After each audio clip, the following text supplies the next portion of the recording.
freshman trotters for race 2 are lined up behind the gates. Here they come for the Breeders' Crown elimination.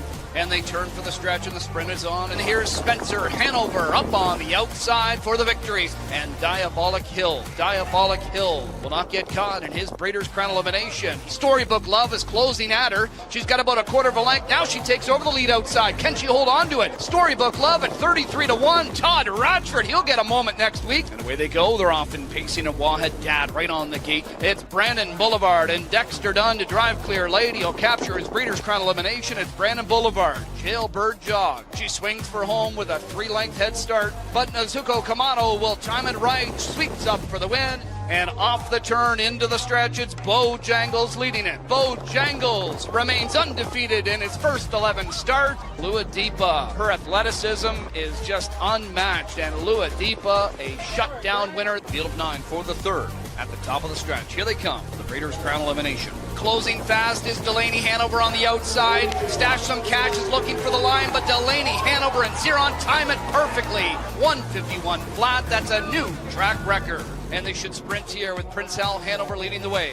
But Prince Hal Hanover well rated and holds on by a length. And Yo Tilly turns for home. Yo Tilly won't get caught. She wins by 2. Yo Tilly. Dandy Ideal with the lead. He's called on for everything he's got. Blueprint on the outside just continues to get closer. Dandy Ideal on the inside. Holds on for the monumental upset. Ending the perfect streak of Blueprint. It's Lexus Cody with the lead. French Wine trying to come to him. Lexus Cody will put him away for the win. Chantilly in the center of the track. It's Mikee and Minnie called on. She holds on by a length right now, unreasonable closing to her. Mikee and Minnie holds on. Nijinsky digging in. Urban Hanover is just relentless on the outside, and Urban Hanover's going to get up over Nijinsky. Ken Hanover has got the lead. Maximus Mikee tries to battle back on the inside, but Ken Hanover, the trip was too sweet. He scores in his Breeders' Crown elimination.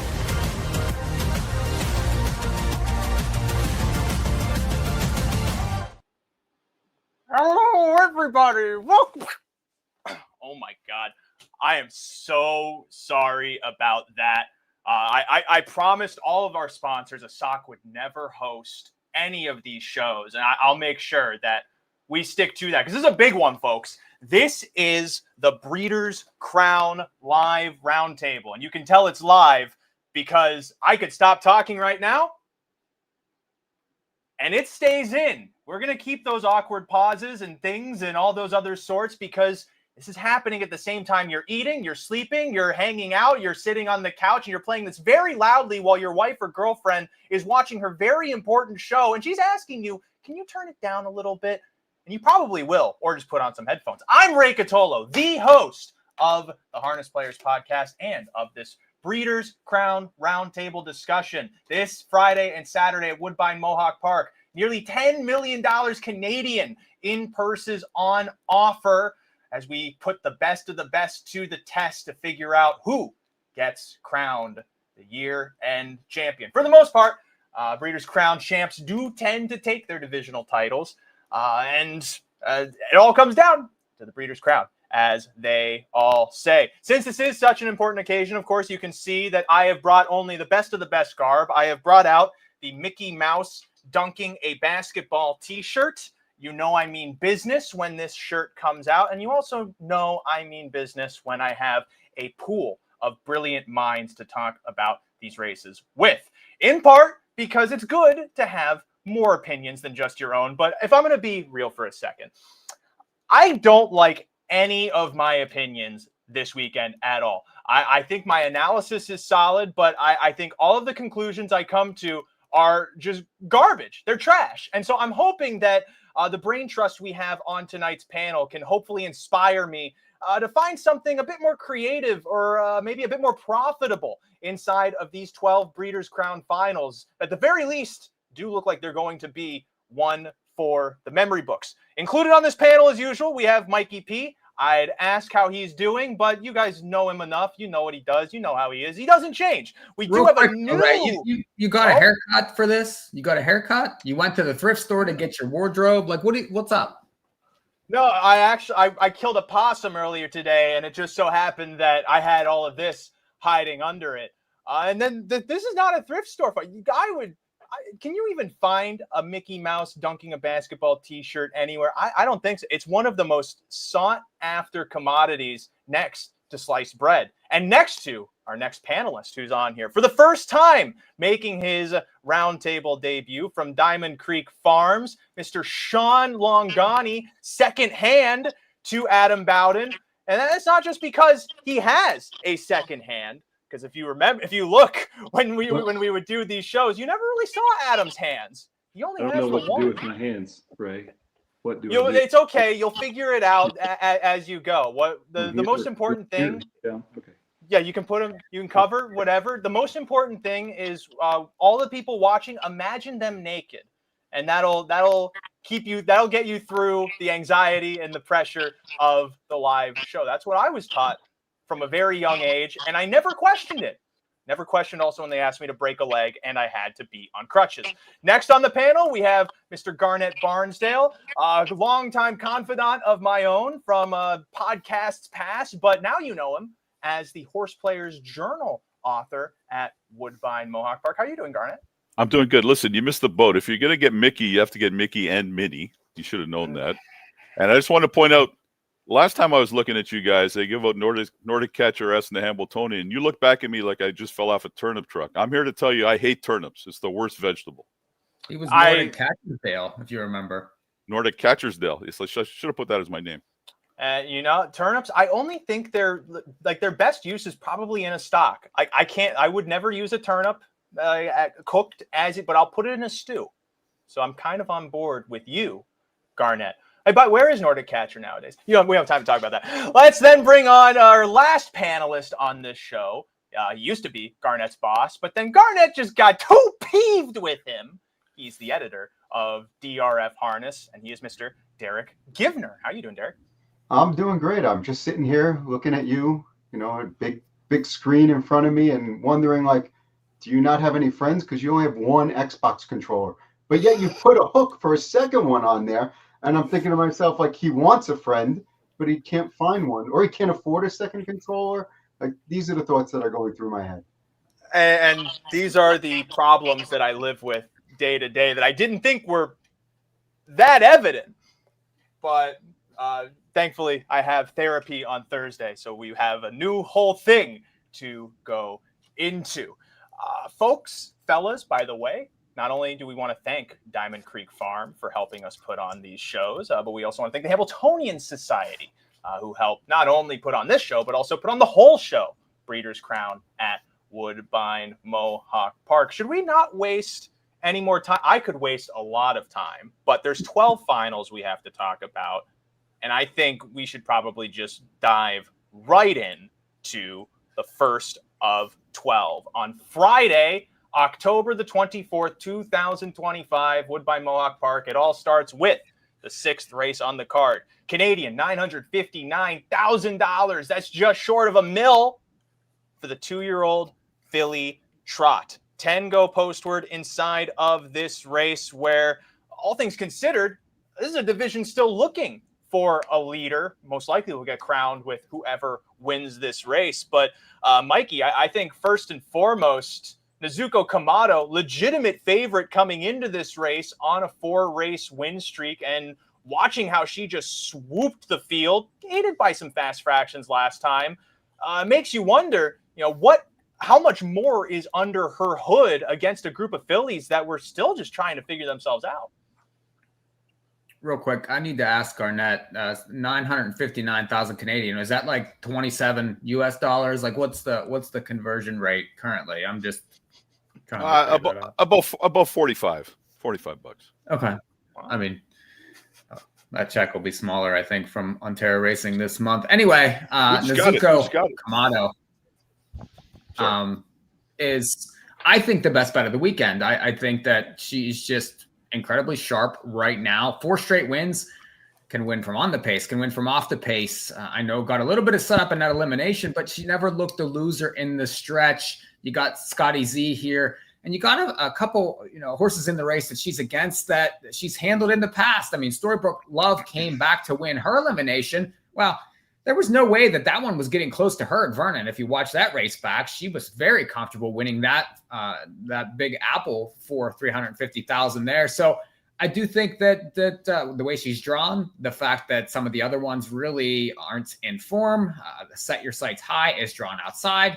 It's her race for the taking. I think Scotty Z will have her closer, and she's going to dominate this race. And hopefully you get some sort of a price over even money. I think that could be a little unlikely. She's going to take money in this spot, but I just think that she's the best right now, and she's not anything that I'd like to oppose here. Derick, of course, these are our 2-year-olds. There's still a decent amount of upside that a lot of them, you presume, still have. How much allowance should we give to some of these other ones? Because obviously Nezuko Kamado has that similar upside. Seems like she can be that much better. But are we not being imaginative enough if we're just going straight into her court? I mean, listen, I think you have to take everything with a grain of salt. Yes, Nezuko Kamado is the now horse, won 4 in a row, and certainly looks like, the horse to beat. But do you really want to take even money on this horse, which is what I think Mike was projecting right around there? And for my money, I don't want even money on this horse. I think there are other horses in this race that look pretty similar. I think Storybook Love is kind of on level with Nezuko Kamado, in my opinion. And I think you're going to get a much better price there. I understand the Big Apple race, she beat her, but she did come back and win the Breeders' Crown elimination and look pretty good doing it. That said, and I think Set Your Sights High, who Mike also mentioned, is raced very, very well in that elim. Was wide into the first turn and was pretty game in the stretch. I thought that was a really strong effort, and this horse raced really well, prior to that all year long. I don't think this horse has been worse than second in 10 career starts. All that being said, I picked Southwind Chaska in this race. I just feel like this is a horse going into the elimination round. Everyone thought had a really big shot, and took quite a bit of money. Now we see 8-1 morning line, and I think you'll might get close to that, somewhere between 6 and 8-1, just off of one bad effort. And I think people put too much stock in what happened just last time. I think you got to look at the full body of work, and her full body of work looks pretty darn good. She looked like though she was shot with a gun. I mean, at the 16th pole, so I'm not sure how that's going to change. I mean, I'm just it's one race. Okay, so you're taking that one effort, and that's what she is from now on. Well, I definitely would have to presume that she scoped a little dirty just with how she faltered compared to how she was able to carry her speed in some of the other races. But do you really think that her bouncing back in just a week's time, presumably off of something like that, would be enough to stave off, some of these other late chargers? Absolutely. I don't see any reason. I mean, when you look at these horses, this horse is technically the fastest horse in the race, 151 and change. You show me the other one of these trotters that won in 151.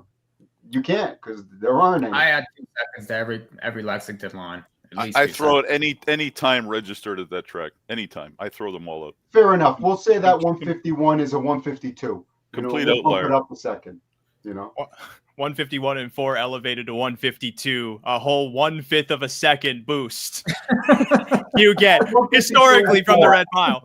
My point being that she's competitive as far as a talent level with the rest of these horses, and you're going to get a much better price on her. And I don't see, while I think Nezuko Kamado could win, I just don't see taking her as an even money favorite as making a lot of sense. I think you might get 10-1 on her, Derick, because you're right. People are just going to toss her up off that one start. People look at the top line and they get all enamored and they want to run to the window and go bad. And I think you got to dig a little deeper. Have we figured out what Nezuko Kamado means in Japanese yet? Yes, I actually looked it up. It's like some sort of Japanese kind of TV show, like an anime show or something like that. I looked it up. Wait, I have it in a story. I think it means head to the cashier. It's Breeders' Crown champion. That's what it means. It's from the hit show Kimetsu no Yaiba, which I think is Demon Slayer. Yes. I didn't know that Marcus Melander was up at night watching Crunchyroll, but I guess. Yeah. Not only that, I watch CNBC all day long while I'm working for the most part, and they actually brought up Demon Slayer on the show today. Wow. I just heard it brought up, and I thought to myself, why are they talking about that? No one's even mentioning Uma Musume, which is like the anime that's about all of these horses to begin with. Well, not these horses specifically, but it asks the question asked for eons by people. What if you replaced racehorses with schoolgirls? That's the whole pitch of that show, and I'm moving on from that to make Shaun the verdict here. Nezuko Kamado, even money presumably. Do you swallow that, or do you go out shopping elsewhere? We go shopping, baby. We can't eat chalk all night. And the Storybook Love horse was super impressive. Not a horse I was very familiar with until the Breeders' Crown elimination. You know, I know she gets beat there in the Big Apple, but I thought that was a legit stretch drive, and can't believe it. But I'm probably going to put some dollars on Todd Ratchford.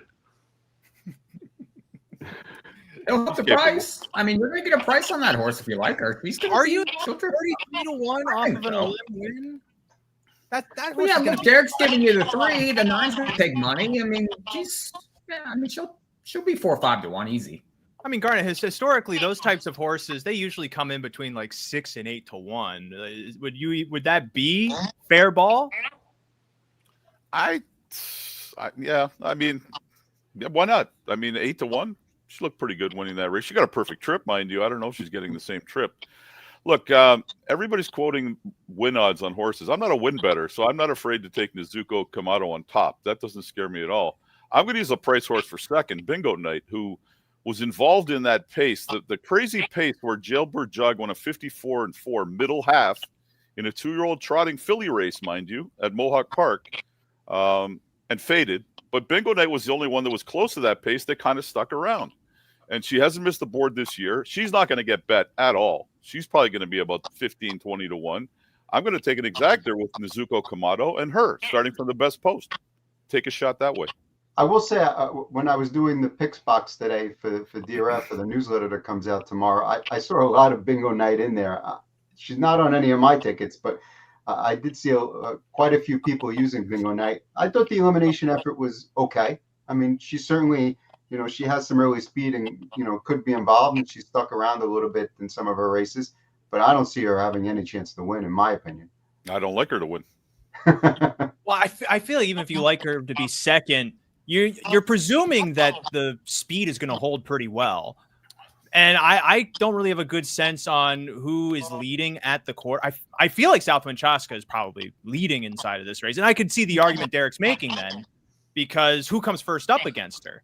I feel like it would have to be done, potentially. Yeah. Or maybe he's leading by the time they settle in, by the time they reach the quarter. It's interesting, that horse, that filly, the 9, has been third at the quarter in like a million races in a row. I found that interesting when I was looking at the program. And from outside draws and on all different size tracks. So she definitely has some speed. But Bingo Night she's never really been super quick at the end of her mile, but I could see her being a good exotic use if you think they're not going to go like 55 to the half. And it's possible, because Scott's probably going to have to come from off the speed with an inside draw. I see the appeal of Storybook Love in that way, because she's probably second over again. And the problem is she's racing on Friday, and in my household, Bingo Night is Thursday. So you would have a Bingo Night in your household, Derick. It's old pickings there in the Giwner household. We're going to move on to the next final on Friday. This could be less of a discussion. 2-year-old filly pace final for, as Garnet said, $45. I think it's got to be a little more than that. Otherwise, guys like Shaun wouldn't be sending horses up this way for $45. Shaun, you can make $45 in what, 5 minutes? Shoot, boy, made 30 seconds. Exactly. So we'll see how the exchange rate goes.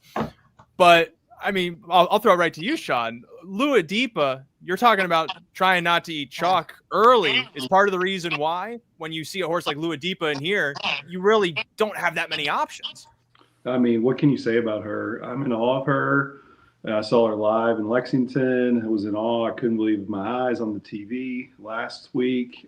What can you say? I mean, what's going to stop this filly? It seems like she's only getting better at the right time. Yeah, and 1 to 9. The only real issue is she drifts in the stretch, but she makes up for it by being usually 8 lengths in front, to where it doesn't matter. Does anyone on this panel have any opposition to her in this race?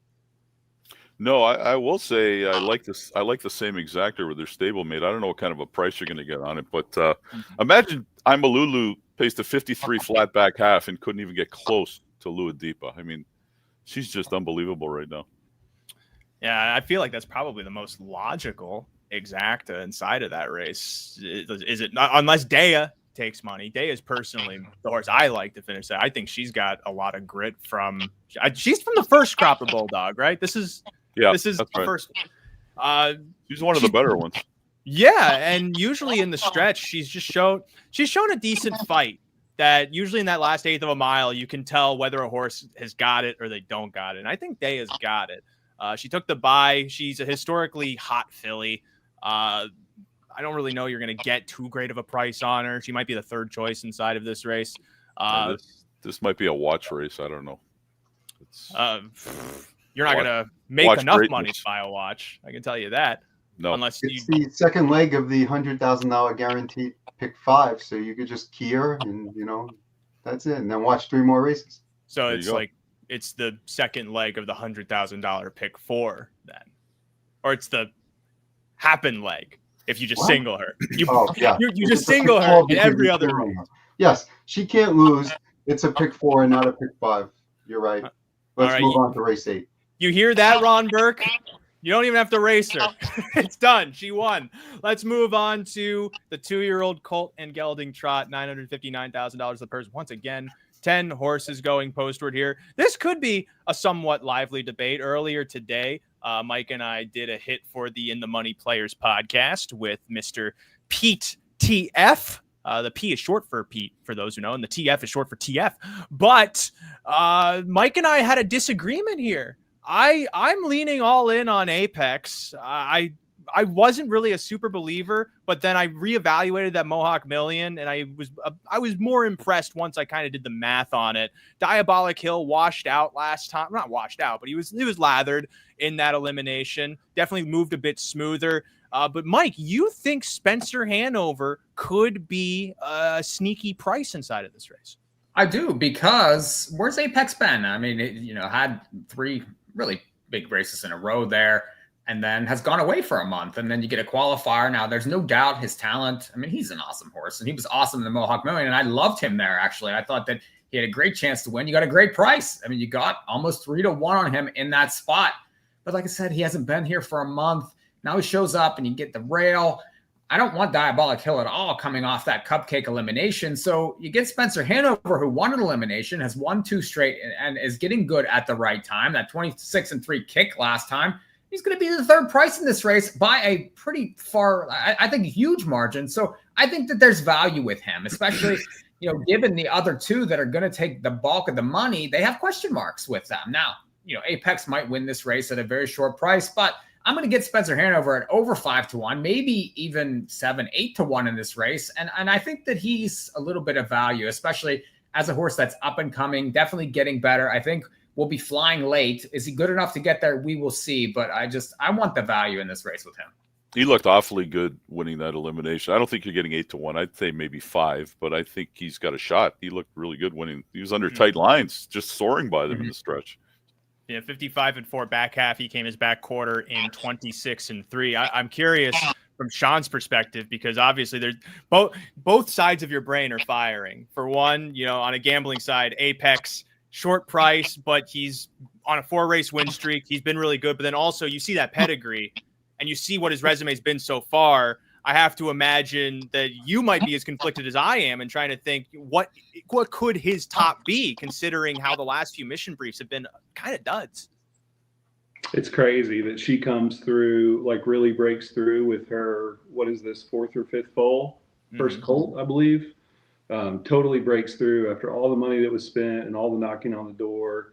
Here comes this Colt. And then the fact that Tactile Landing is right there as a brother to Mission Brief herself, and then you go down the page and it's just everything's popping. I mean, you even go down, you've got our Duchess and coming out of the Ice Attraction branch. It's arguably, and I think if Thomas was on here, he would agree with me. It is maybe not even arguably the very top maternal family in the world at the moment. And does that in any way kind of change? Like, does that make you more willing to take him at a short price here because he's been so good? And at the very least, pedigree wise, it seems like that might actually be affirmed in his performances. You know, try to separate, like now that we know what all these horses are as 2-year-olds this late in the season, try to separate the pedigree angles if you can. It's hard to do. I'll be honest with Apex, I love his breeding and love the horse, but even in the Mohawk Million, I wasn't so enthralled with his victory. I mean, he put endurance away. There were times even in the Houghton where I was like, I don't know if he's going to get it done. And he did. So I've wanted to doubt him, but he's come through every time. I like the idea that you all have of taking a swing. I have to be honest. I'm not settled on who, because he will be right there, but absolutely can be upset just like any horse on any given day. Yeah, that's kind of my feeling too. When I'm looking at that Mohawk Million, I didn't really like how he passed endurance because endurance was very clearly beaten, but back half of that race was 54-4. 2-year-old trotters going a 54-4 back half. I feel like it's reasonable for a horse like Apex to be a little bit on the ropes, still go by. I don't know. Derick, what's your take on this? I didn't pick Apex, but I have a different view on him in that I think the time off could actually be good for him. I mean, this horse raced 5 straight weeks. This is a 2-year-old colt trotter racing 5 straight weeks. That's a lot on this horse. You know, this is not like a 9-year-old who's used to going out there every 7 days and doing it. So I would think that this horse might actually be a little bit fresher and a little bit better coming into this race. I give him a big chance to win. I went with Spencer Hanover just on the fact that I think he's an improving horse who could still get better, who, you know, won an elimination, elimination he really shouldn't have won. They went pretty slow, like 58 to the half, 126 and change to 3/4, and he just blew by. I mean, it was just super impressive. He's just been a different horse since the hobbles were added, and that's where I went. I like Nick Snacken a little bit. I think he's, could definitely be involved at a price, and I wouldn't even be shocked if Kronos was involved at a really nice price. This horse has talent. I mean, he's not maybe he doesn't behave the best at times, but he can go a little bit, and I think he could be, moving late or even be involved if he gets a nice little tuck would be good. Yeah, I could see that being like a typical Ox Fenstedt send just because you're out there type of horse. I don't really know that his past few lines really tell me he has that type of gate speed. Horse personally, has ability though. This horse has ability. For sure. The draw does at least waver me a bit, but again, we can look back at the morning line. I forget what the morning line said of that race. It was 10-1. 10-1. Personally, I think the morning line, I think Apex is fine at 7-5. I think Diabolic Hill is a little low at 9-5. I think he probably should be closer to 5-2 or 3-1, just in my opinion. And that's why I think Garnet's probably right. You're looking at more of like maybe a 4 or 5-1 on Spencer Hanover, and Apex being closer to 4-5. Well, Garnet's so right about that. Garnet, who wins this race? Listen, you guys are hard to please. I mean, this Apex, when we last saw him, was setting a new Canadian record, and you want style points too? You want him to look a certain way? Yes. Yes. Okay. I'm not going to bet against them, but once again, I don't like betting chalks to win. So I'm going to try to upset the apple cart a little bit with Nick Snacken in second. I think he really had no chance last week when the first half was in 58. Gingras moved him early on the far turn. He went 3 wide fairly early, about halfway around that turn. I like the way he came home to get second. They're going to mix it up a little bit in this race. I might even reverse that exactor a little bit, but I'm going to go that way. I think Apex is the horse. I don't mind the rail. He won last time from the rail for $1 million. So I'm going to go with him and Nick Snacken in this race. Especially for me, seeing how Apex was able to win that Mohawk Million going first up, which also should note, Mohawk Million, it's a weird stakes race because you have to buy your slots. And so even though it's a grade 1 race, sometimes you'll have grade 1 horses. I would even argue maybe top of the line sire stakes horses at best. I thought this year's might have been the best one. I agree. This was the best edition by far. I don't think it's close. Yeah. But I mainly say that because a race like this, where you have debatably like 10 equally matched horses versus a race where there are 3 really good ones and 7 fillers, it changes the dynamics. It wasn't like that this year, though. That wasn't this year's Mohawk Million. Right. I think changing the amount, the cost amount and everything like that, the changes they made to the race really worked, and it brought together a stellar field. And, you know, I wouldn't say it was any less than the field you're seeing in this Breeders' Crown race. I'm in agreement that it was the best edition this year, historically speaking. I'm just mentioning that a lot of times it's been a scatter plot. Yes, in years past, but that wasn't this year, and this year is the only year that matters as far as discussing this race. But it was also the point I was also going to get at is like Endurance is a legitimate horse, and he's unfortunately not here because he was lame in his elimination, scratched, didn't get a chance to even qualify. And Diabolic Hill, of course, I think he was fourth in that race. Was stellar closing, and back on Hamiltonian Day, they were battling down the stretch. Apex ended up getting the better of Diabolic. Diabolic Hill is a good horse. That horse has a gear to him. One of the hottest barns out there. What do you all make of Yannick teaming up with Melander and Caron for the Breeders' Crown, seemingly out of nowhere? When's the last time those connections teamed up? Well, that all started with Maryland. He's driving Maryland. Right. He drives Maryland too. Yeah. It's a big sea change for them. My guess is Yannick has. It's always interesting watching these top drivers. It's like they rotate the same way like you watch stock or like fat boiled to the top of a stock. I'm thinking a lot about soup this week because it's cold. The bottom line is there's only one Dexter Dunn, and you can't, put 5 of them on 5 different of your horses. So you have to find other drivers. Well, and that's my point. Along with Giwner, at least trotting wise, drives some for Nancy Tactor. Nancy, to my knowledge, hasn't had like too many 2-year-olds. Yeah, and the bottom line. And so Yannick's just available. And when you have a top guy like that who's available, I think that's how the relationship started. That's how my girlfriend started dating me. How I like to think of it, at the very least. I'm going to pick. Available no more discussion. I want to throw out a horse. Or I want to present a horse. I don't want to pitch him as in bad. I want to say he's a possible long shot here. What do you think of Mr. Big Spender inside of this race? I think I'm the only one who thought his elimination was okay. He got beaten by a horse who has a better late kick, but he's never been a horse who's historically had a super strong final spurt. He can go good speed. He can carry his speed well, and he showed that at Lexington. But I wasn't surprised to see him give way and finish second in that elimination. And I feel like post 10 puts him in an interesting spot to be aggressive early and maybe hit the ticket. Am I insane here? I love the connections. I love this is Meadows connections here. You got Norm Parker and Mike Wilder. I love that Mike's here in the Breeders' Crown, and an interesting trip, interesting drive last time in the elimination, certainly. But got the 10-hole here. I mean, why not throw Mike on tickets? I mean, he's especially coming from the back, and he's going to have to drop out with this horse now, and they're not going to be able to go from this post with the way that this sets up. He can set up a trip in here and get a piece. Why not? I mean, and you're going to get what, 50 to 1? I mean, you're not going to get it, I think. I mean, he's going to probably close to it. I don't know if Derick had a thought he wanted to share, if he just agrees. No, I agree with Mike. I think he could leave, and if he could find a good spot, he could definitely be in the trifecta or the superfecta. I wouldn't, shy away from using him. Let's move on to the feature of Friday's card, race number 9. Grade 1 Breeders' Crown Final for the 2-year-old pacing Colts and Geldings. This division is stacked.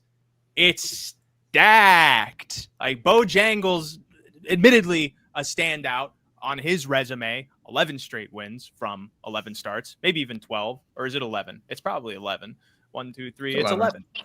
8-5 on the morning line, potentially a little generous. Brandon Boulevard, Mike, we were talking last week where it seemed like he was going to have to be first over. And granted, that's how the race set up. But then he got those types of fractions to close into, goes a Canadian record mile in doing so, eclipses, for what it's worth, Sweet Lou's Breeders' Crown mark. He went 149. Sorry, Shaun, that mark doesn't stand no more. 148-4 by Brandon Boulevard in his elimination. But I think the main question to this panel is, does that matter? Bojangles has been super good. I know Garnet, you're probably nodding your head right now. You have been on this horse since he qualified. Since his first qualifier, when Dr. Moore was hanging on for dear life, when he was pacing a 54 flat back half, yes. And so you're not jumping ship. Not at all. Listen, this horse proved himself in the Metro, right? They came, there was doubters. He went off as a second choice. He handled his business. I don't think we've seen his best race yet. I think Brandon Boulevard's race last week's a little bit fluky. you say he was first up. I saw him get cover on the last turn. Oh yeah. He staggered, he out-staggered them in 27-3. I mean, a Canadian record's a Canadian record, but and I liked the horse last week, but listen, I think Bojangles in a class on his own, and I think he's going to prove himself again. Well, and especially when you watch that elimination, the way that he was able to put them away. He had the lead. Bob McClure has him on a pretty firm grip the entire way around. I'll admit, Frantic Hanover, I think he could have a bit more than he showed here. First up has never really been his forte, but I thought he was a bit more empty than he usually has been. But you watch the way that Bojangles puts away the competition, how easily he accelerates, called on by McClure. Is he another consensus pick here from all of us? No. Okay, I see two. I see Mike is no, Derick is no. I really wasn't paying attention to Shaun. Okay, he's your pick. Shaun at least is a man of reason. So let's talk to the irrationals here. Mike, starting with you, I think we got into a discussion on this on the hit earlier today too. You're against Bojangles with who? Who do you think? Well, I just think that he's probably gonna be. I mean, what is he? 3-5, 2-5 in here. I mean, he was 1-9 last week in the elim. I don't know. It's interesting that Garnet says that Brandon Boulevard staggered home in a 48-4 mile. I mean, that's I think that's a bit irrational. The horse surprised me, honestly. I mean, now he did get the right trip, the right drive, and a very quick pace to chase. And he paced one quarter, and it was in 27-3. He paced one quarter in the race, but, and he had cover. I mean, you guys you can disagree with me. That's what I saw.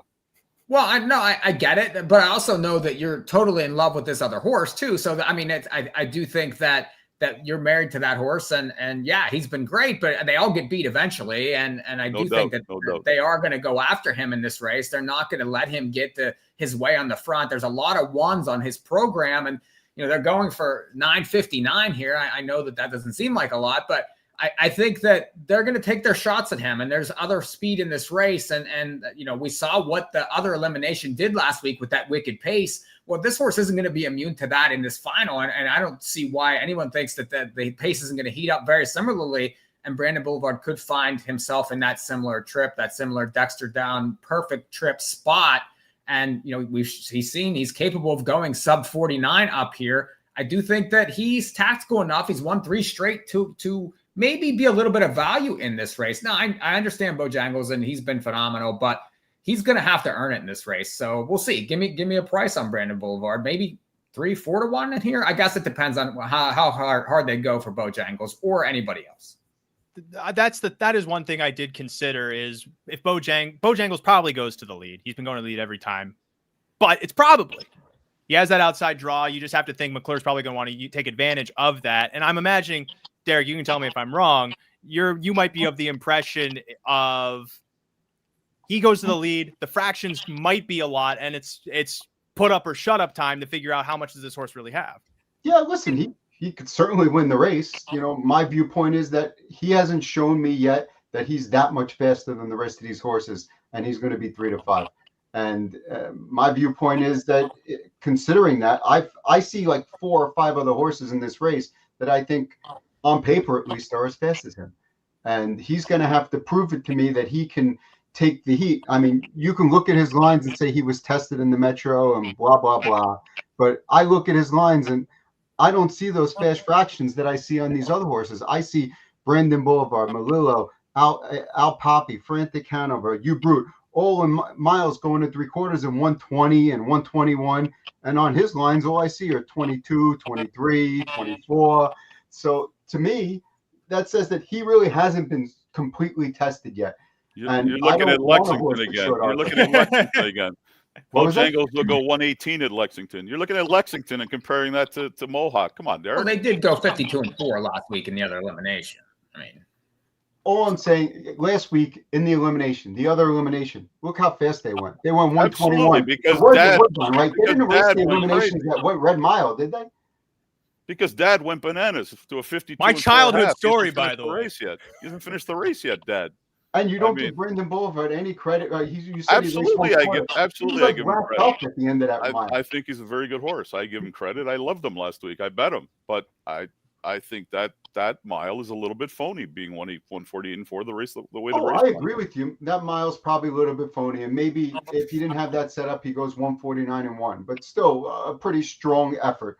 You know, for me, there's a lot of speed in this race. You know, Is that- you have This is why Brute and Fragment and Al Poppy could leave, and you know, there's a bunch of horses that can leave along with Bojangles, and I don't see this as being an easy race for him. And that's why when I look at this race, I say to myself, Bojangles, while he might win, and if he beats me, he beats me, my hat's off to him. I see a lot of other horses who are going to provide me with a lot of value, especially in the pick 5. And I'm simple. I'm not using Bojangles at all. I didn't use him in my top 3. You know, he's not in there at all. I'm throwing him out of the race, and I'm hoping I could beat him. No, Sean, what was your point that you were I going was to saying, make? how exciting is this dang race? I mean, it's the race of the Friday night, maybe one of the best races of the weekend. It's going to be so fun to watch. You've got the 2 big dogs, but then you've got all these other capable horses, like a horse we haven't even talked about, Show Me Your Ace. Mm-hmm. Finished excellent last week. You know, what can Frantic do?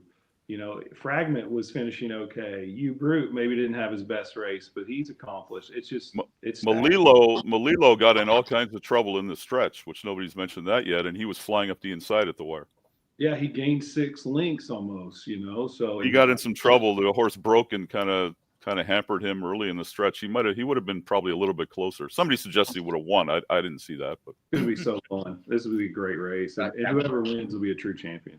I was going to mention Show Me Your Ace too, because I mean, this horse in that 149-1 race where Brandon Boulevard won, he almost pulled the 70-1 upset. He was the horse no one was talking about in that whole kerfuffle of horses coming late after Frantic Hanover. I think that inside draw pairs really nicely for him. I could see him capitalizing, but it all comes down to really just how deep is Bojangles. Well, I kind of side with Barnsdale in that I think he probably has a little bit more, and I mean, and Mike can attest to this too. Watching a lot of Bob McClure driving, he can really hold a horse back in the way that you haven't really seen everything that this horse is given yet. He's just won by what he has to.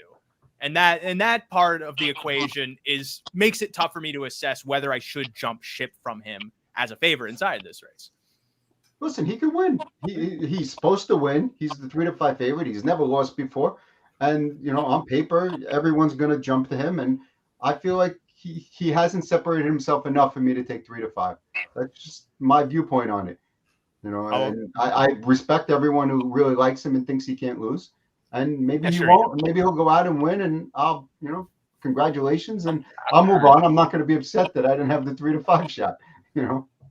I will say one other exotic horse I find interesting. I do think Fragment has a chance to do better. I was really surprised that Bartlett let himself get stymied around the turn to follow the cover. Maybe helped him, maybe not, but the horse had a lot of momentum that he had to take back on, and I'm curious if he can get a more fluid type of trip, what he'll be able to offer at a price inside of that race. But he's a decent horse, Ray. He's a decent horse. I think Brute, you know, has, you know, some, like I thought last week, Brute was kind of locked in a little bit. You know, I don't know that he was loaded with pace and was going anywhere, but to me, he didn't really have room to, you know, to advance further. If he would have drawn inside, I would have liked him a lot more. You know, drawing outside is going to make it a little tough for him. New driver. So, Derick, who are you using in the pick 5 then to blow it up? Because, I mean, honestly, if you like the 9, the 10, I mean, you're looking to upset. I would be using those horses if I think that the race is going to blow up. You almost have to, right? I will have, you know, 2 tickets, basically. My main ticket will have Brandon Boulevard, Al Poppy, and Frantic Hanover. And my secondary ticket will have those 3 along with Show Me Your Ace and Brute on it. Mm-hmm. You'll get the price on you. On that too. Why not? I mean, you know what? You can play them for 20 cents. So if I play a 20-cent ticket with Brute and Show Me Your Ace, and they win, it's going to pay so big, I'm not going to care. I only have it for 20 cents. You know? It'll pay so big when Lua Deepa has more than half the pool alive to her on that secret. I agree with Sean. No, too. but it would be good. Komodo or whatever. So I'm beating the favorite in the first leg too. So if I'm alive, it's going to be for a good price.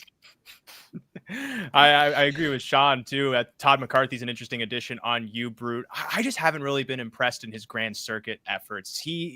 The way that he moves, I haven't really seen the type of speed that I feel like he could win from a trip like this, but maybe Todd's hands are different than Yannick's. I know they're a lot colder. He's got really thick gloves. He's got those nice little warmies that he wears inside of them.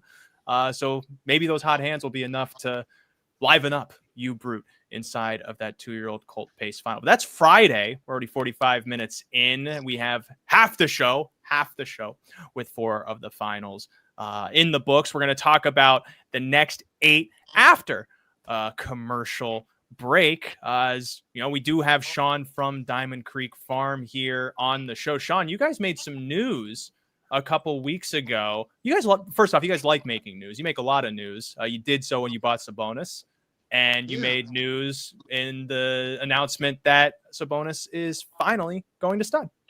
Yeah, thanks for bringing it up. When we purchased Sabonis, we knew that he had, some soundness up and downs, and primarily in a knee.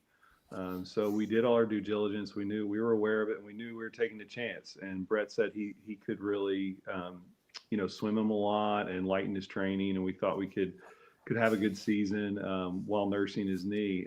It did catch up to us, unfortunately. Not an issue for stallion career or anything like that.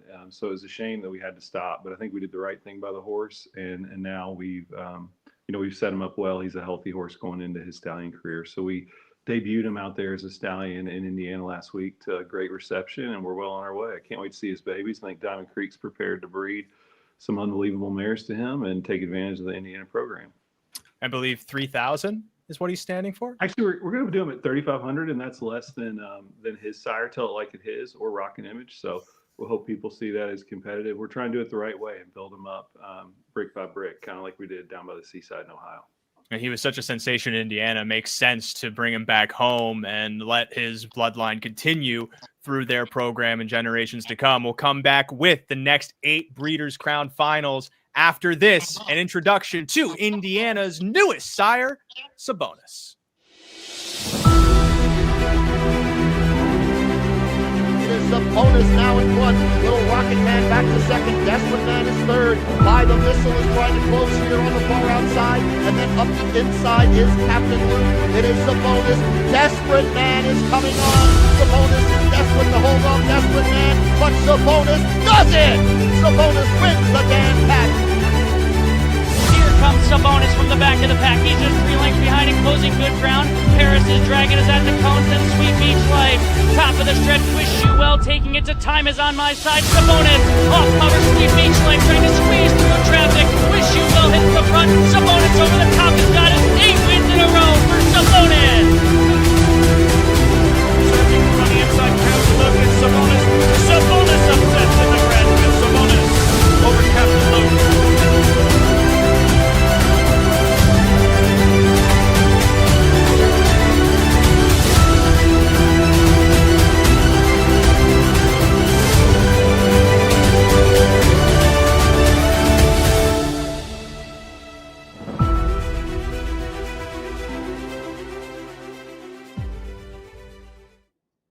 Standing in conjunction with Cornerstone Farm, who sent me a friend request on Facebook the other day. I got to be friends with a whole breeding farm. Yeah. Run by Jeff Fott, who actually has a Breeders' Crown horse to wrap this whole thing up with Coach's Corner later in the show. Let's dive right. I think he stands a pretty good chance inside of that race, but that's still a ways away. We got to start with the first Breeders' Crown final of the Saturday card. It's race number 2. They're going to start the whole day, whole night technically, with the non-winners of 12,000 last 4. That's going to be a humdinger. But then we're going to get into the meat and bones. Consider that race like the starter salad with a nice little sesame dressing as you prepare to dive into a sashimi of a race. 9 going postward in this mare trot division. I said this of the 2-year-old filly trot earlier. I think there are some divisions that you can safely say, who is the division leader? It could be Warwi Michelle here. She certainly has a flashy resume through the season, even though she's finished 2nd and 3rd a couple of times. Elisa Hanover's been sensational when she's found the winner's circle. When she hasn't found the winner's circle, well, she's lost those races. Go figure. Date Night Hanover on the return to Lexington was able to put in a monster house performance, avoided slipping off stride too in that last turn. There was like a couple strides where it seemed like she was a little kind of sloppy trying to keep up the Warrior Michelle, and she just gutted through it and grabbed the victory in a really gutsy effort. I think she's going to get overbet here. Let's go to Derick first and foremost. 9 in this race. This is probably going to be a pretty even betting board, don't you think? Yeah, I would agree. I mean, this is probably the race of the 12 races over the 2 cards that I like the least as far as from a betting standpoint. Not because I don't think it'll be an interesting race. I think it will be. I just don't have a really strong opinion here. I mean, my gut tells me Elisa Hanover is going to come with a big effort. Annie Stobie's been kind of aiming for this race, I think, all year long. And I think this horse is much better on the bigger track. And, she's getting it here today. And, the qualifier was certainly good. And so that's where my gut tells me to go. I think MM's Dream could certainly be there. Warrior with Michelle. I wouldn't be shocked if Drawn Impression raced well. The only horse I really don't love in this spot is Date Night Hanover. That's mainly because on paper, the form looks really good, but she's going to be one of the lower priced horses, and most of her wins come at the Red Mile. I think 12 career wins, 9 came at the Red Mile. That's where she does her best race. And as people keep pointing out to me, Mohawk isn't the Red Mile. So I'm kind of off her bandwagon. The thing that also dissuades me, she's never really been that fast off of the gate either. And I feel like there are other mares who can carry their speed better, a la Warwick Michelle, Elisa Hanover, who can pick up the ball while Date Night Hanover would have to chase and recover, all things considered. It's kind of am I the only one who's also annoyed at having to handicap this far out and like stamp a seal of approval on a horse and not know whether MM's Dream is pulling the shoes or not? Because when I found out on him, there's no question, Ray. Is there no question? Question. Okay. No question. There's nothing to even discuss. The shoes will be off unless the skies open up and it's some big rainstorm. But that's not going to happen. I guess I haven't really checked the weather forecast to see if that's possible. But it's interesting then that you have such a lukewarm opinion, knowing that such an equipment change is for certain inside of this race, because she's so much better. She drops so many seconds when she pulls the shoes. She'll be on my tickets. She has a big chance. There's no doubt about it. I'm telling everyone up front, I don't have a strong opinion on this race, but my gut says Elisa Hanover. And then you guys can go where you want. You can't. There's 12 races. I can't have a strong opinion on all 12 races. I don't know, Shaun. I feel like you probably have a really nice opinion inside of all of the races, including this one. I do. I got it. We are back on LASIK with Nelson, Britt, Eagle, Norway. No. And we are coming off an okay effort, and we've got James McDonald, new driver. That's enough for me to make a play. Aki got a couple weeks rest on the horse, coming out of nowhere. Yeah, why not? Crazier things have happened. I didn't know the LASIK thing came up. They didn't have them in the program that Derick sent me. Uh-oh. I'm thinking Derick. I've got back on LASIK. 2, 5, and 6 are all going on LASIK. No LASIK in Kentucky, so for stakes. Well, for sure. But Nelson Bright Eagle, that's definitely an interesting addition, considering she was the favorite in this race last year, foiled, but raced well. All things considered, has had a bit of a tumultuous season, lots of hiccups and obstacles, but still made almost $100,000. Not a bad shot to take inside of this race. Barnsdale, are you taking any big swings? No, you know what? It's funny because my opinion is almost identical to Derick's. I really don't love anything in this race at all, but I'm going to give you a wild card that nobody probably even thinks of as a potential maybe to get in the exotics at a big price. Emoji Hanover. She's been racing against males for several weeks, and she beat them 3 out of 5 times here in condition races. They're no slouches. Quebec Hanover's no slouch. And she has a what about Elmo? She has an incredible late kick when she gets a trip. So I'd probably be looking to use her underneath. I had Night Hanover on top. I don't love her. I don't love anything in this race, honestly. My opinion is almost identical to Derick's. I spent a lot of time looking at this race when I was writing the journal, and I didn't come up with any real good opinion. So I'm kind of with him. Emoji Hanover taking the ever popular path of the non-winners of 12,002 the Breeders' Crown Winners Circle. What about you, Mike, inside of this one? Well, if you look at the race, look at the records of some of these. The one, no wins this year. The two, no wins this year. Some of the other ones have 2, 3, 4 wins. I mean, this is a Breeders' Crown final, and you have a lot of horses that have taken turns beating each other or maybe had a couple good weeks. Date Night Hanover, I agree with Derick. She's just a Red Mile lover. That's automatic pitch for me.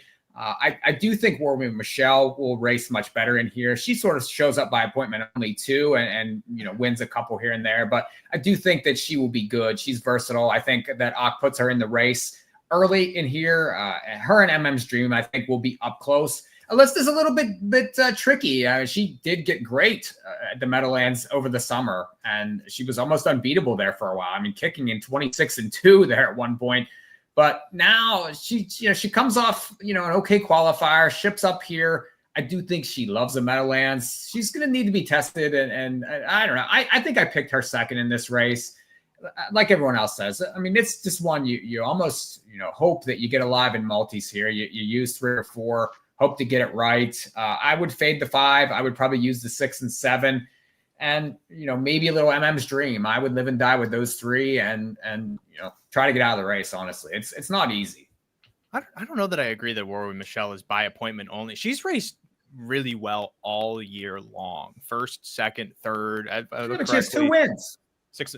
Oh, well, she lost to Alyssa Hanover, MM's Dream, I think in reasonable spots. MM's Dream pulls the shoes on Hamilton Day. Sure, they're in this race, but also... I mean, MM's Dream, I elevate now knowing with Derick's certainty that the shoes are getting pulled. But Woodbine Michelle, I don't think that race was bad against Date Night Hanover. I thought she raced really well and just got beat. Yeah. I think I feel like Alyssa Hanover, if anything, is a bit more by appointment. But she is definitely pointing into this race in better form than she was in the middle of the season, just from looking at it. But does Dave send her? Does he go forward with her? I think he has to if she wins this race. I don't know. I don't think so. I think she sits from this post. Too many others go forward early. I mean, it's tricky. She's been able to get forward from outside post before, but then on Hamiltonian Day, so what you're saying, Mike, she got away 7th out of post 8. She or 8th out of post 7, excuse me. She couldn't really get forward inside of that race. So it definitely is one where if you can go lean in the multis or even hit Shaun's Nelson Bright Eagle on a slam dunk single, that'll set you up real nicely for the next race, which by all means is probably an even bigger slam dunk single. So much a slam dunk, Mikee himself is knifing that ball through the netting. 1-5 is the morning line. 1-9, probably more realistically the odds here on Twin B Joe Fresh from post 1. Garnet, every driver says, I hate post 1. I hate post 1 at Mohawk. I'd rather die than have post 1 at Mohawk. But if you're driving Twin B Joe Fresh, I don't know that you really care about that. She's just that good. She'll be fine. And she had a little spell. She had a little spell there in the summer when she just wasn't at her best, and Sylvia Hanover handed her a couple of losses. Now she is at her best. When she is the best, she's probably not going to get beat. You can't bet an exactor with her and Sylvia Hanover. You might as well go buy a hot dog with that money. I'm going to take Kobe's Gigi for second. She has a history of coming up big in some of these big races. Her race in the Milton was basically over when they hit the half, when she was used very hard against Twin B Joe Fresh and Sylvia Hanover. I think maybe she can get a trip this time. Sit second or third. Maybe when Sylvia Hanover comes out of the pocket to challenge Twin B Joe Fresh, Kobe slides up the inside and completes the exactor. But I don't really see TBJF getting beat. Oh, you know her by her nickname. You know how they call her down in the streets.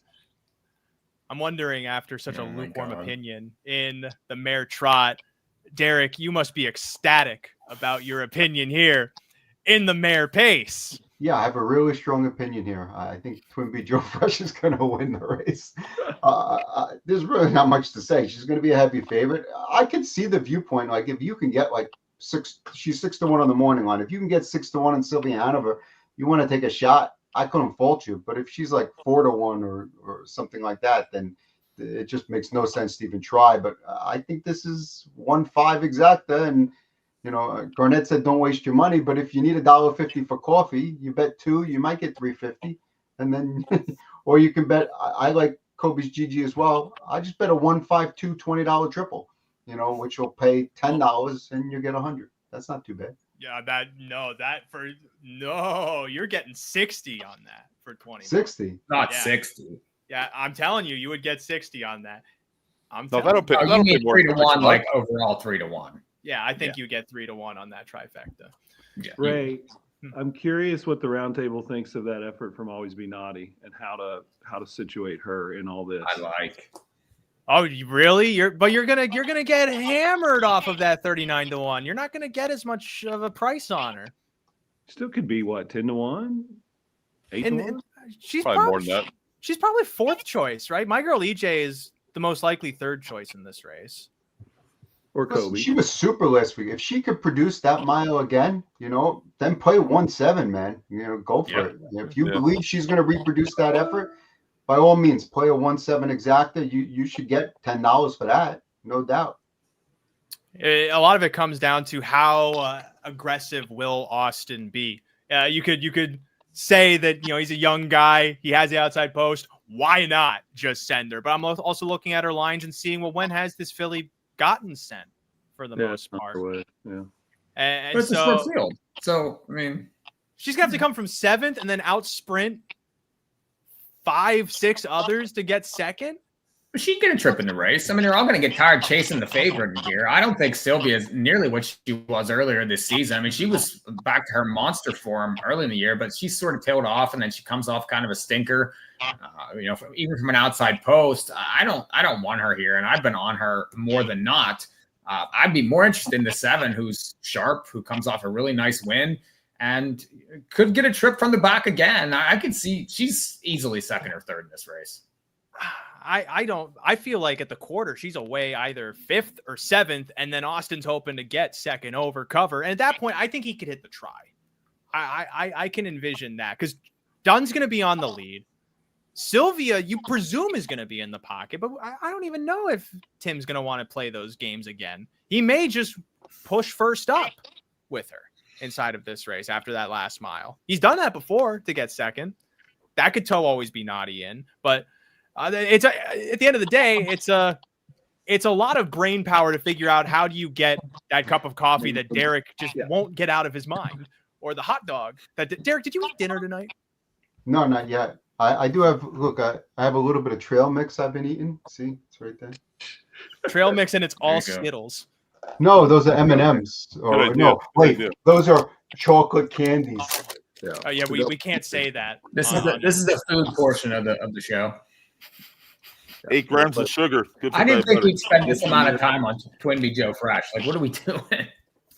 Well, that's because Ray's hosting, so we got to spend. She's also the reigning. God forbid I give the reigning horse of the year some time to shine. You're right. She doesn't matter. Let's move on go. to race number 4. The 3-year-old filly trot, 910,000 Canadian because Stormont Beautiful, the lone supplement of the whole series this year. Actually, whether she made it or not, the purse was going to go up, but she made the final. She's here in post 8. And I got to go back to Garnet again because I'm under the impression that you think she can win.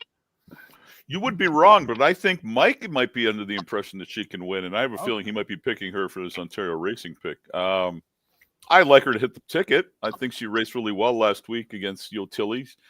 She might be a little bit outclassed, but I think she can hit the ticket. I think this race comes down to splitting hairs. Are you on Delaney Hanover? Are you on Yo Tilly? I'm on Delaney Hanover. She looked pretty robotic winning last week. She looked like she was in a really tough spot, and she really wasn't. And she's already beaten Yo Tilly. So I think she's going to be a little bit handier in this race because she has to be. And I think Scott will have her a little closer. So I'm going to split hairs that way, but I'm definitely using Stormont Beautiful underneath for sure. I can definitely see her as an exotic type inside of this race, especially if you're going to get something like a 20-1 morning line here. But Mike, is this true? Is it true that you're going to be on the Stormont Beautiful win wagon? I don't mind her in there. I do think that she's legit. I mean, she has a huge kick. I have her pick second in the race. Honestly, I have Delaney first, but I would use Stormont Beautiful certainly in multis. She's going to be a huge price, and I mean, she has a big kick. She just needs the right trip to beat these horses. That's the thing. She needs to get put into the race. I mean, really hasn't been put in the race the last couple races. So can she get put in the race for the big money? They supplemented here for a reason. I like her. You know, Yo Tilly's going to be overbet. I like Delaney. I like Stormont Beautiful. I think it's one of those two. And I thought Stash Some Cash raced very well last time. This horse is getting better. The fact that they were aggressive with him or with her, I mean, I thought was excellent last week. So why not her again? I think she's going to be involved. She's another one that I'd probably use on tickets. Worth noting, Stash Some Cash, daughter of Walner, her grand dam moneymaker on the maternal side. She's out of a nothing but money mare. I'm in agreement that I just didn't know if she was going to be like that good of a price for some of the underneath spots. Shaun, the big problem I had when looking at Delaney Hanover versus Yo Tilly, very hardy. She carries her speed well, but I don't know that any filly really has a turn of foot like Delaney Hanover is shown. And it's really tough to figure out under what circumstances that her turn of foot isn't enough to win this race.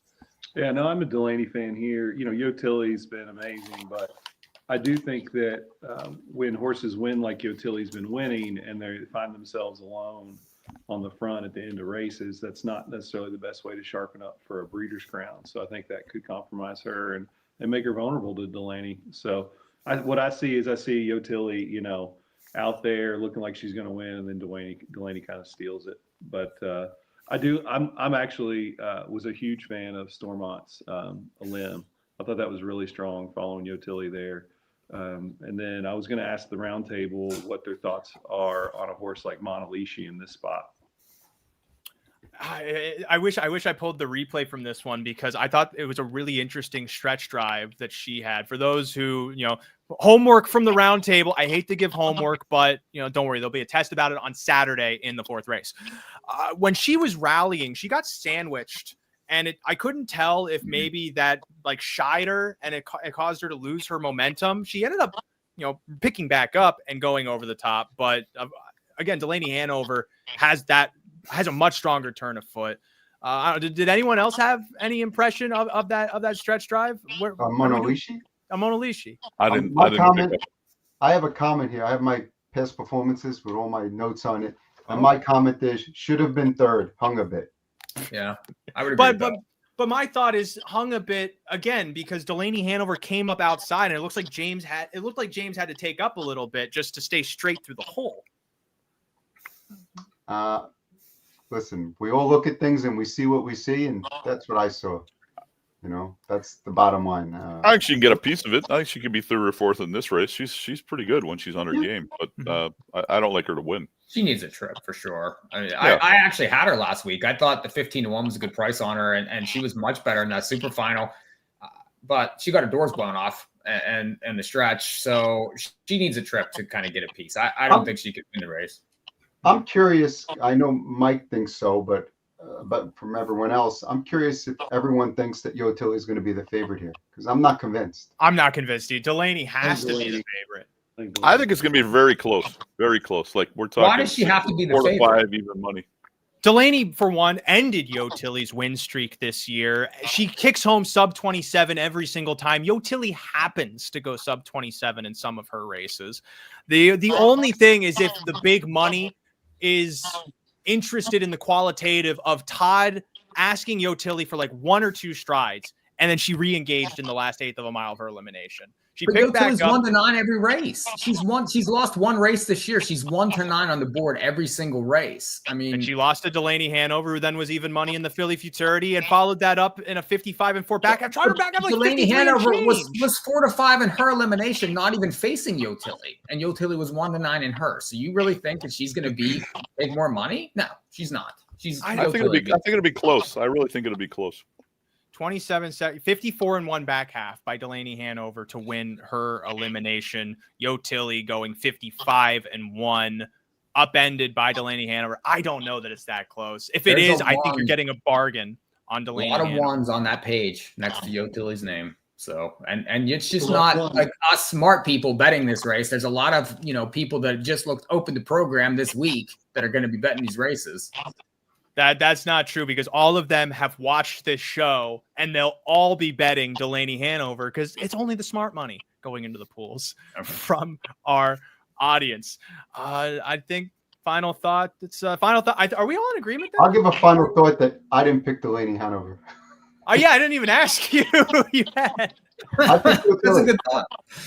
I picked Yo Tilly, and I picked Yo Tilly because I think she's, from what I've seen, a bit more tactical, and I'm worried for the post for Delaney Hanover. Like if she leaves away, there's a bunch of other outside speed, and then she's going to have to make 2 moves. If she doesn't leave away and she kind of takes back a little, is she coming first over, or is she going to, or is Scott going to get some cover from Stash Some Cash? I don't know. I just felt like Yo Tilly tactically was going to be in a little bit better spot, and I felt like the odds would be pretty close between them, so that's why I went Yo Tilly's way. But obviously, I respect Delaney, and I liked Stormont Beautiful too. I really liked that effort last week. It was kind of a shutdown second, I would call it. Yeah, knew wasn't going to win the race, and just kind of wrapped her up and said, Special. definitely next week. wrapped up. I like her. I'm not positive. I'm not as strong as Mike is that she can win the race, but I wouldn't be shocked. Yeah, again, it's always tough to tell when they look so confident in gaining, as Stormont Beautiful did. Just does she have 2/5 of a second under the tank or 4/5 of a second under the tank? And 7, 8, 9, I think probably leave out of there to the point of there's probably a lot of speed in this race. I think our Duchess.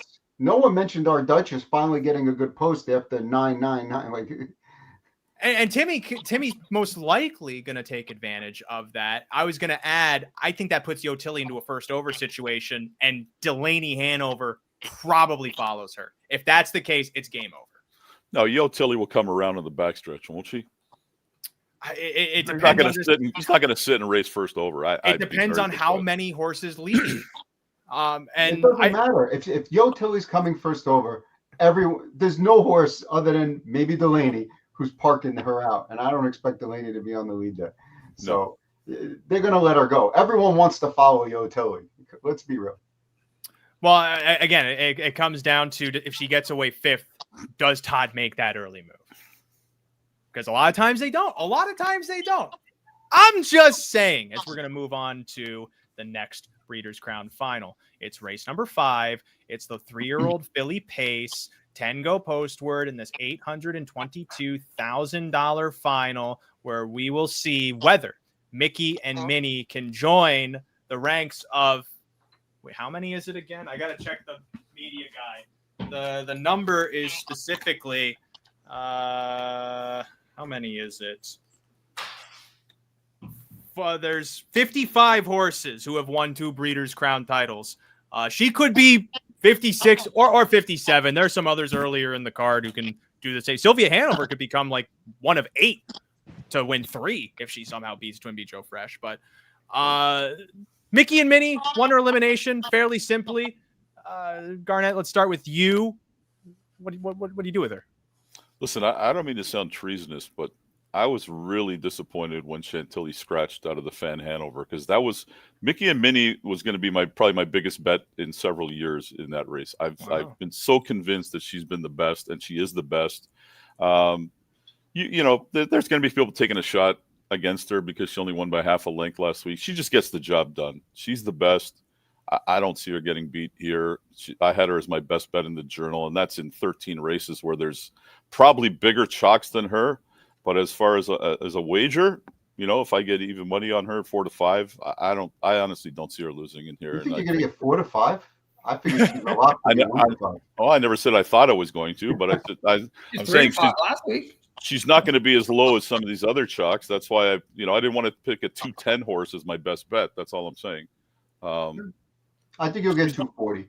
She's a single for me. I don't see her getting beat. I think she was coming off a bit of a layoff there. Maybe she's still she paced 25-3, winning by half a length. What more is there to say? But like I said, I'm still crying about not having the opportunity to better, perhaps as the second choice in the Fan Hanover. There was so much hype. Chantilly was going to maybe race the North America Cup. That was. I don't want to say too much. I'm Canadian. I don't want to get myself blackballed. But come on. I mean, her lungs got inflamed. The outside of her lungs. She got some pleurisy, from my understanding. Well, listen, she's had a lot of sickness this and year. the Toronto Blue Jays. What? What's that? I said Garnet hates Chantilly and the Toronto Blue Jays. No, we're going to be watching that game at our table Saturday. Never mind. And we're going to be rewinding this replay to make note of an important thing. So Mikee and Minnie, her back half was what, like 52-3? Something like that? On her back. 52-2 on her back. Unreasonable. Anywhere between 52-1. Right. 52-1. And unreasonable, according to the chart call, somewhere between 52 and 51-4, closing on the outside against Mikee and Minnie. Now, obviously, I'm not going to act like she was going to go by 51-3. Yeah. I'm not going to act like unreasonable was going by Mikee and Minnie. I do acknowledge the poise that Dexter Dunn has in the bike, the suave. He's a smooth talker. He's got very smooth hands. I've never felt them. I just kind of imagine that. That was a good race by Unreasonable, but is she now an underlay on the bottom of the exactor? Probably Yes. Not in the wind pool, though. Not in the wind pool. I think she's the only horse in this race that could potentially be of Mikee and Minnie's league, but the problem is she probably has to again race on her back. And that, for me, I think she's a fringe win candidate inside of this race because she's the only one who can really kick as well as her. Some really nice fillies inside of this race, but well, don't you get though if you think that Mikee and Minnie's 2-5 in here, okay, which Derick said that's what he thinks, isn't unreasonable 4 to 5 to 1? So you're getting an infinite better price. She's proven that she can fly home at this racetrack. I think that that's the horse you have to bet to win if you're betting to win in this race. I mean, she's the only one with a chance to beat her, and you're getting how much times the price. So you have to. I think you have to take a shot with her. What trip does she need if she couldn't do it off that trip last week? Well, but if you watch the replay there, I mean, Marcus wasn't exactly all out to win there. I mean, he was kind of tapping, but he wasn't going to the well, and she was gaining. Now, I realized that the winner wasn't all out to win either, but I mean, they were right there on the wire. So, who knows what kind of trip that she gets this time. But, I mean, trips happen to both horses. And maybe Mikee and Minnie doesn't get the best trip in this race. And maybe Unreasonable gets a slightly better one. I mean, and then do you want that price? I do. I think that's a possibility. So, yeah, Mikee and Minnie's the best. But you have to eat 2 to 5. I don't know. I just think it's worth taking a shot on some of these horses that have puncher's chances in these races at certain prices. At 2 to 1, no. At 4.5, 5 to 1, yes. I think you should. And again, I think part of the argument is who actually is of Mikee and Minnie's ability. I would argue that if you're going to take a shot to beat her, you take a shot on the horse that almost beat her in the Fan Hanover from the 9-hole, the Jugette winner, who's going to be an overlay in this race because she draws the 9-hole and because she didn't win her last start. I think she's the only one that's really close to her, in my opinion. Based off of her last few races, I don't know that I really feel that way, but she also got a terrible trip in the Guernsey. Exactly. So that's all fair in love and war, but I also do want to make a nod. Smaller track person. Maybe that's me, but I never felt that, but I want to make a nod to the Diamond Creek horse in here, not because it's a Diamond Creek horse, because I legitimately think FaZe is an intriguing exotic type, and I'm curious, since Shaun, Shaun's got some inside baseball sometimes. What do you guys think about this filly? Obviously bred to the gills. Yeah, this filly won the matron last fall. We staked her to the gill. She was trained down great. Everything was going great. She had a little puncture wound in the winter, and then it was just one thing after another, just unlucky where we never got on a roll and didn't make a lot of our stakes and engagements. But now she's finally getting close to peak form, and so I think both our Diamond Creek entries, we'll get to the other one later, are very live long shots, especially underneath. So I would not caution anyone. Timmy had to go to the lead there, and but she stuck pretty good, offsetting those fractions. So don't be afraid to put FaZe underneath. She's doing very well. I grade FaZe's effort the same way I grade Mr. Big Spenders, which depending on how people evaluate that one, I don't mean it to be a D grade because I thought Mr. Big Spender raced really well. FaZe just again out sprinted by other in a 51-4 back half, 52 and change back half. So I think that's She needs a trip, and she didn't get it. But with the trip, she can be there.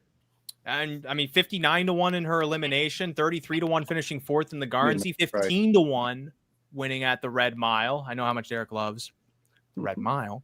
But I forget, did I ask you, Derick? You're just Mikee and Minnie, straight down, right? You didn't ask me. I was watching the basketball game. Figured you'd get to me. Listen, I think if they raced this race 10 times, Mikee and Minnie would win 9 times, and I'm not sure who would win the other one. Maybe it's Unreasonable. Maybe it's Rodeo Drive Deo. I really, while I picked Mikee and Minnie over Unreasonable, I wouldn't bet Unreasonable to win. If I was going to bet to win outside of me, let's say I was going to throw Mikee and Minnie out and I was looking for another horse, I would try Rodeo Drive Deo. I think those top 2 lines are kind of deceptive. You know, the Garnsey was a bad trip, and the Courageous Lady, she had no chance. I mean, they went a 56 half. Where is she going from off the pace at Northfield Park in a 56 half? So she really didn't have much of a chance there. I would give her a pretty decent shot here. If she drew inside, I probably would have picked her second, instead. But I think Mikee and Minnie's going to win this race. She's the best. I don't even think it's close. Mike, am I wrong to think, based on you coming to bat for me, that you're probably going to try and go against Mikee? Because in the multis, especially, if you beat her, that could blow this thing up. Yeah, I mean, I took Unreasonable just as I do think that she's a big enough price to take a shot against the favorite in this race. So I think that Mikee and Minnie obviously is the one to beat. I mean, there's no doubt about that. And she has been all year long. I mean, she's only lost 2 races, and she comes off that elimination. She's going to be really tough, but I just think Unreasonable has an interesting chance to win the race. So I want her on top. And a couple things, just that, Rodeo Drive Deo comes off Lasix. I know she had a tough trip at Lexington, but obviously that was one of her worst races, and then went back on Lasix and didn't perform quite as well. If you take away the Jugette, I don't know. I'm not sure that she's the second best horse in this race. She just dominated that group there on that day, and then the 2 heats really helped her. I mean, she was overwhelming, but there really wasn't. Nobody really showed up for the Jugette this year. I mean, she certainly has to face way tougher. I think she's way underlaid in the Exacta in here. I don't want any part of her in this race as far as that goes, because a lot of people are going to think, I think, very similar thoughts that she's the second best horse. So I think that Mikee and Minnie and Unreasonable are a standout Exacta one way or the other. I would play it Unreasonable on top, but I'd also have a Mikee and Minnie Unreasonable Exacta. What kind of price do you get there? Do you get, I don't know, $6, $7? I think that's fair value in this race, given the rest of the horses. 5. There's no chance that Exactor pays less. Sorry, that's paying less than with Rodeo Drive Deo second. I'll double bet you the dinner you owe me on that. No, I mean, but don't you? I mean, if I don't like the 9, I mean, what's the price? What's the price on the 5-9 Exacta? Fine if you don't like her, I mean, but that's not going to be the lowest paying Exacta. It's not going to be paying lower. No, I'm not saying it is, but I'm saying it's underlaid. It's paying less than it should. Okay, that's what I'm saying. Perhaps. And you got Chantilly in the race too. Who's going to take money in the Exacta pool? Nah, not much. I don't think she'll take much money from the 10 hole. Yeah, I mean, Garnet, you must be heartbroken at this point to see what's come of Chantilly, especially from this draw. Well, she had no shot last week. I mean, they're coming home in 25-4, and she's trying to come from 6th. I mean, she could sneak into 3rd or 4th maybe from out there. What's she going to do? She has to leave, doesn't she? I don't think James is going back to 10th. We thought that last week, and she didn't. Right. Well, then we remembered it was top 8 go to the final, and you can take your grand old time. That's a different story, right? When the top 8 are going to the final. Yeah, and 10-1. I feel like she's going to be inherently a bit of an underlay because of her local prominence. I'm going to give Shaun the final word on this race. Shaun, your opinion, it probably is the most important at this point because it's the last one. How do you handle this 3-year-old filly pace? Yeah, Mikee and Minnie's the true champion, and should probably show it. So, but there's plenty of money to be made because there's so many shooters underneath. So, fire away. I think that is the correct opinion. I knew I could trust Shaun with, like Mikee himself, no Minnie, dunking that rock. We're going to move on to race number 6, 3-year-old colt and gelding trot. You know this division from the Hambletonian. If you follow this sport, if this is your first show you've watched of us, you have no idea what the Hambletonian is. Don't worry, you'll figure it out about July, August of next year if you stick around. These are some good horses. racing for nearly $1 million Canadian, 822,000. Emoticon Legacy. I mean, we kind of talked about this, Mike and I, on the Kentucky Futurity show. The trotting ranks in the last, I'd say, 2 or 3 years. I remember when 150 was this temptress of everyone's teasing towards that sub 150 mark. Yeah, it was, and you'd see a 150 and 2 and go, whoa, we saw Muscle Hill go 150 and 1 and go, that's it. That's where it stops. And then finally, Sebastian K came over and he went 49 and change, winning at Pocono. And that was in like 2015 or 2016. And that started a gradual decline in those trotting times to the point where it seemed like a 3-year-old would be able to go pretty fast. But I mean, Mike, Emoticon Legacy, a trotter coming into a 3-year-old Breeders' Crown final with back-to-back 49 miles, as the lamest people around me in my life would say, they did not have that on their bingo card. They play with Derick, by the way. No, lots of sub 150 miles at Thursday Mohawk night this year on the trotting side, for sure. That's right. This is a 3-horse race. Honestly, it's the 2, 3, or 4. Emoticon Legacy back in his backyard, and he's very good up here. He's been awesome, really, the second half of the season. He's the one to beat. He's going to be the one to catch. I'm curious to see what the drive is on Super Chapter. Do they go after him early enough that Maryland can get into the race? Because he was dominated in the Canadian Trotting Classic by Emoticon, but he was a little bit too far back and he was never catching him. I thought that, Giwner fit this horse quite nicely last time at Lexington. You show up here, probably gets a trip here. He lacks a win this season, but he has 6 second-place finishes, and he's the 3rd choice in this race. So he's a horse that I would probably use on top, maybe finally breaks through, but he's going to have to get better because the Emoticon Legacy is the man right now, and he's been almost unbeatable, and he's got speed. They're going to have to catch him. Somebody's going to have to soften him up for anybody else to win. So hopefully they do, and maybe some of these outside horses like Mr. Mouton, Go Dog Go, maybe they blast off and heat the race up, and then Giwner finds a way to slip through with Maryland. That's how I see the race, and that's what I'll go. So, but if you're using Maltese, probably the 3 and the 4 would be for me. But here we are again talking about the top 3 choices in the race as really the main win contenders.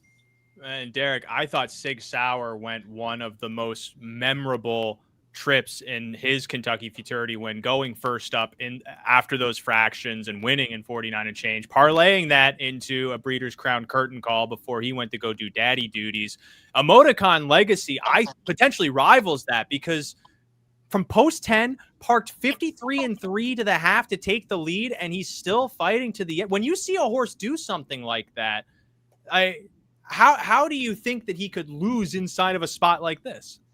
Well, I think he's going to be tough to beat. There's no doubt about it. But he's another horse that's going to be heavily favored. And you know what? You look at him and you say, like, you watch him and you say, how are they going to beat this horse? But then you look at the things on paper, and you know what?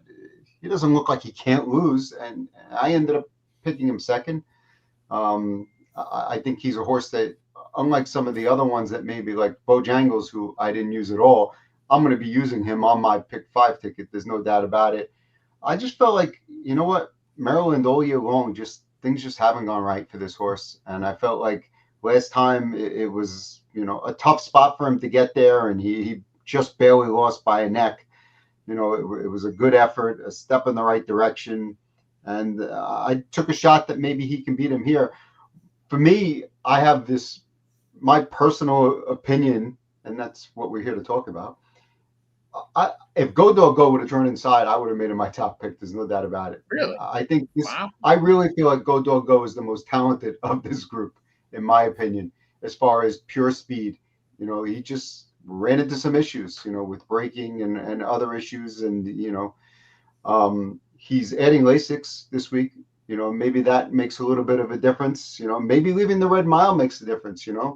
Maybe Red Mile isn't necessarily his track, so to speak, even though he went 49 and change there. He's a horse I'm going to use on my ticket. I'm going to have Maryland, Emoticon Legacy, and Go Dog Go.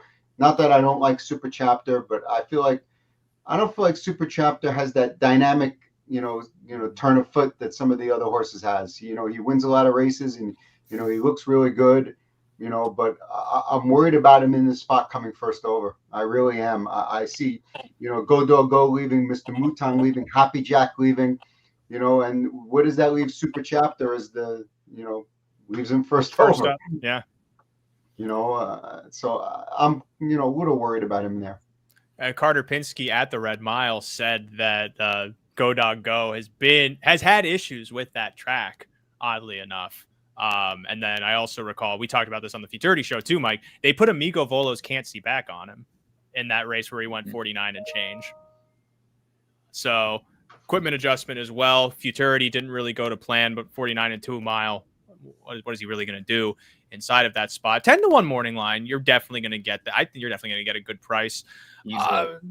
But Shaun, I raised this again, like Emoticon Legacy, he keeps raising the bar, set a Canadian record on September 20th, follows that with probably one of the best 3-year-old trotting efforts of the last 5 years to gut those types of fractions and then hold everyone off. Again, you have to, if you think he's going to lose, you have to think that took something out of him, but nothing's taken anything out of him yet.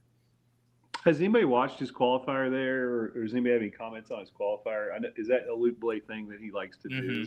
Okay. Yeah. That would have been my only question. Derick stole my thunder on Go Dog Go. I echo all the same points. If you were trying to make some money and take a risk, there's just enough shaken up with this horse, adding hobbles 2 back after his break, and then now adding LASIK and going to a new track for only like the second time in his life or whatever.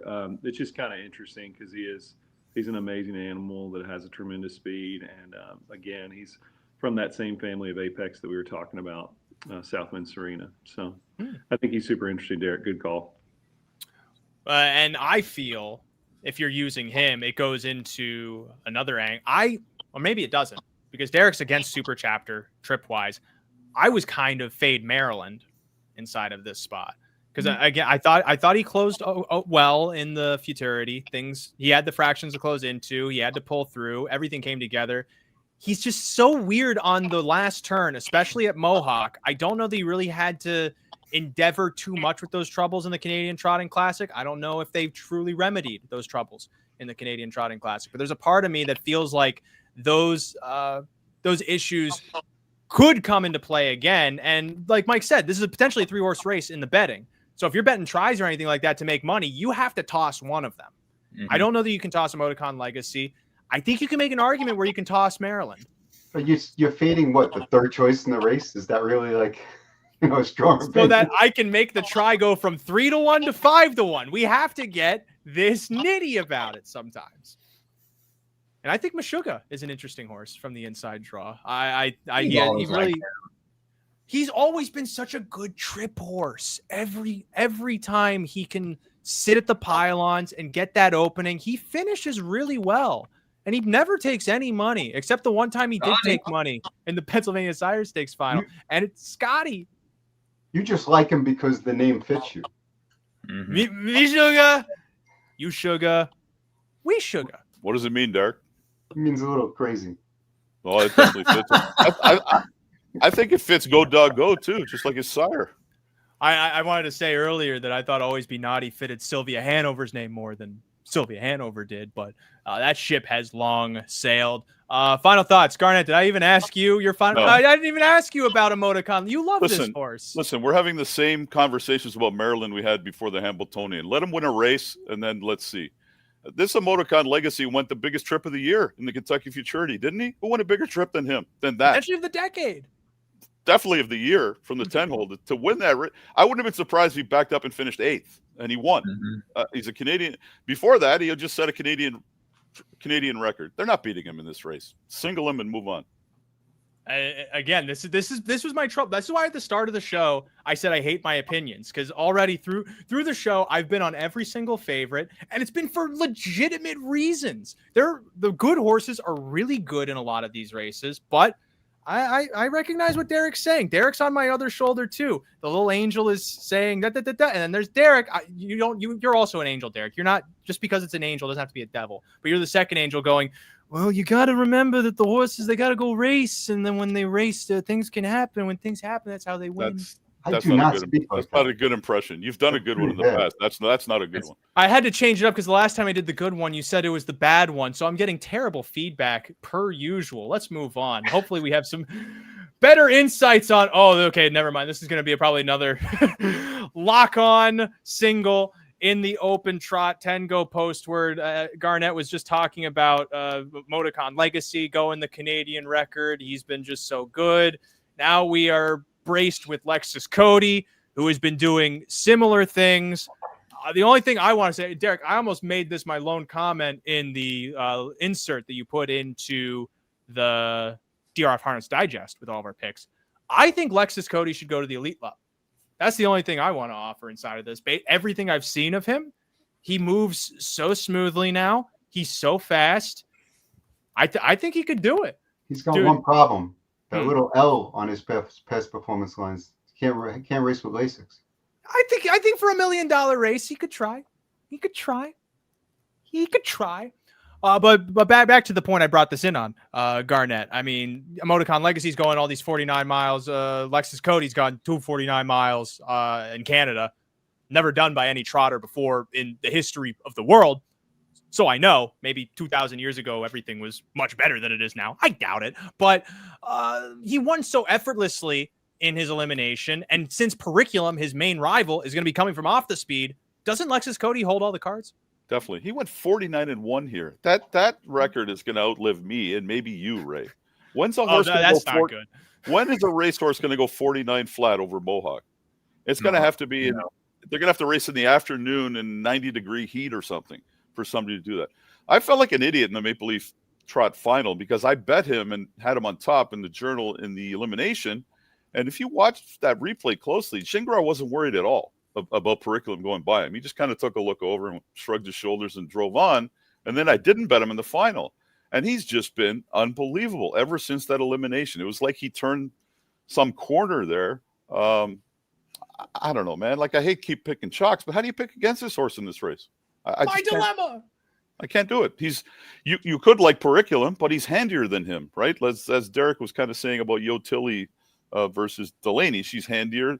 Lexus Cody's going to get position on Periculum for sure because he's taken to the back like he always does.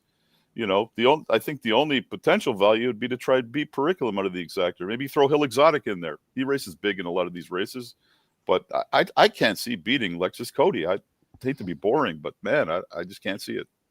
Well, part of the problem also is who else is a 49 trotter in this race? Only Periculum. Periculum. Yeah, Periculum. And so even if you're trying to beat him for second, like Hill Exotic would have to step up a bit. Well, he did finish second to him in 49 and change. I was going to say not at Mohawk Park. He's not a winning 49 trotter at Mohawk Park, but I mean, he's still a winning 49 trotter in his career at He is. Lexington. he is. But Listen, I think even at the Meadowlands, he went 49-4. right. Right. I mean, he's the obvious alternative, but I don't know what trip he gets to beat this Lexus Cody. He's just too good right now. To echo Derick's excitement for race number 2 and even race number 3, race number 7, you must be climaxing at this point, Derick, and how you feel about this race. I think that Lexus Cody's going to win the race. I mean, I just don't see how you could look at this field of horses and think that Lexus Cody's going to lose at this point. Unless he jumps. He wins. Yeah, unless he does something wrong, something stupid. You know, he wins from every trip, you know, on the lead, off the pace. It doesn't matter. You first over. He's just proven to be better than these horses in the moment right now. You know, that doesn't mean he's better than him forever. But right now, the way I looked at this race was maybe trying to beat Periculum for second. I really like French Wine for second. I think Nancy Tactor's done a great job with this horse, you know, improving him. He's gotten better, a little bit better, I think, you know, each time out since she's had him. And so I like that exact. I would even take a shot maybe with a horse that I didn't think he belongs in this division, but I think he can get a piece the way this race sets up. Southwind Core is at 25-1.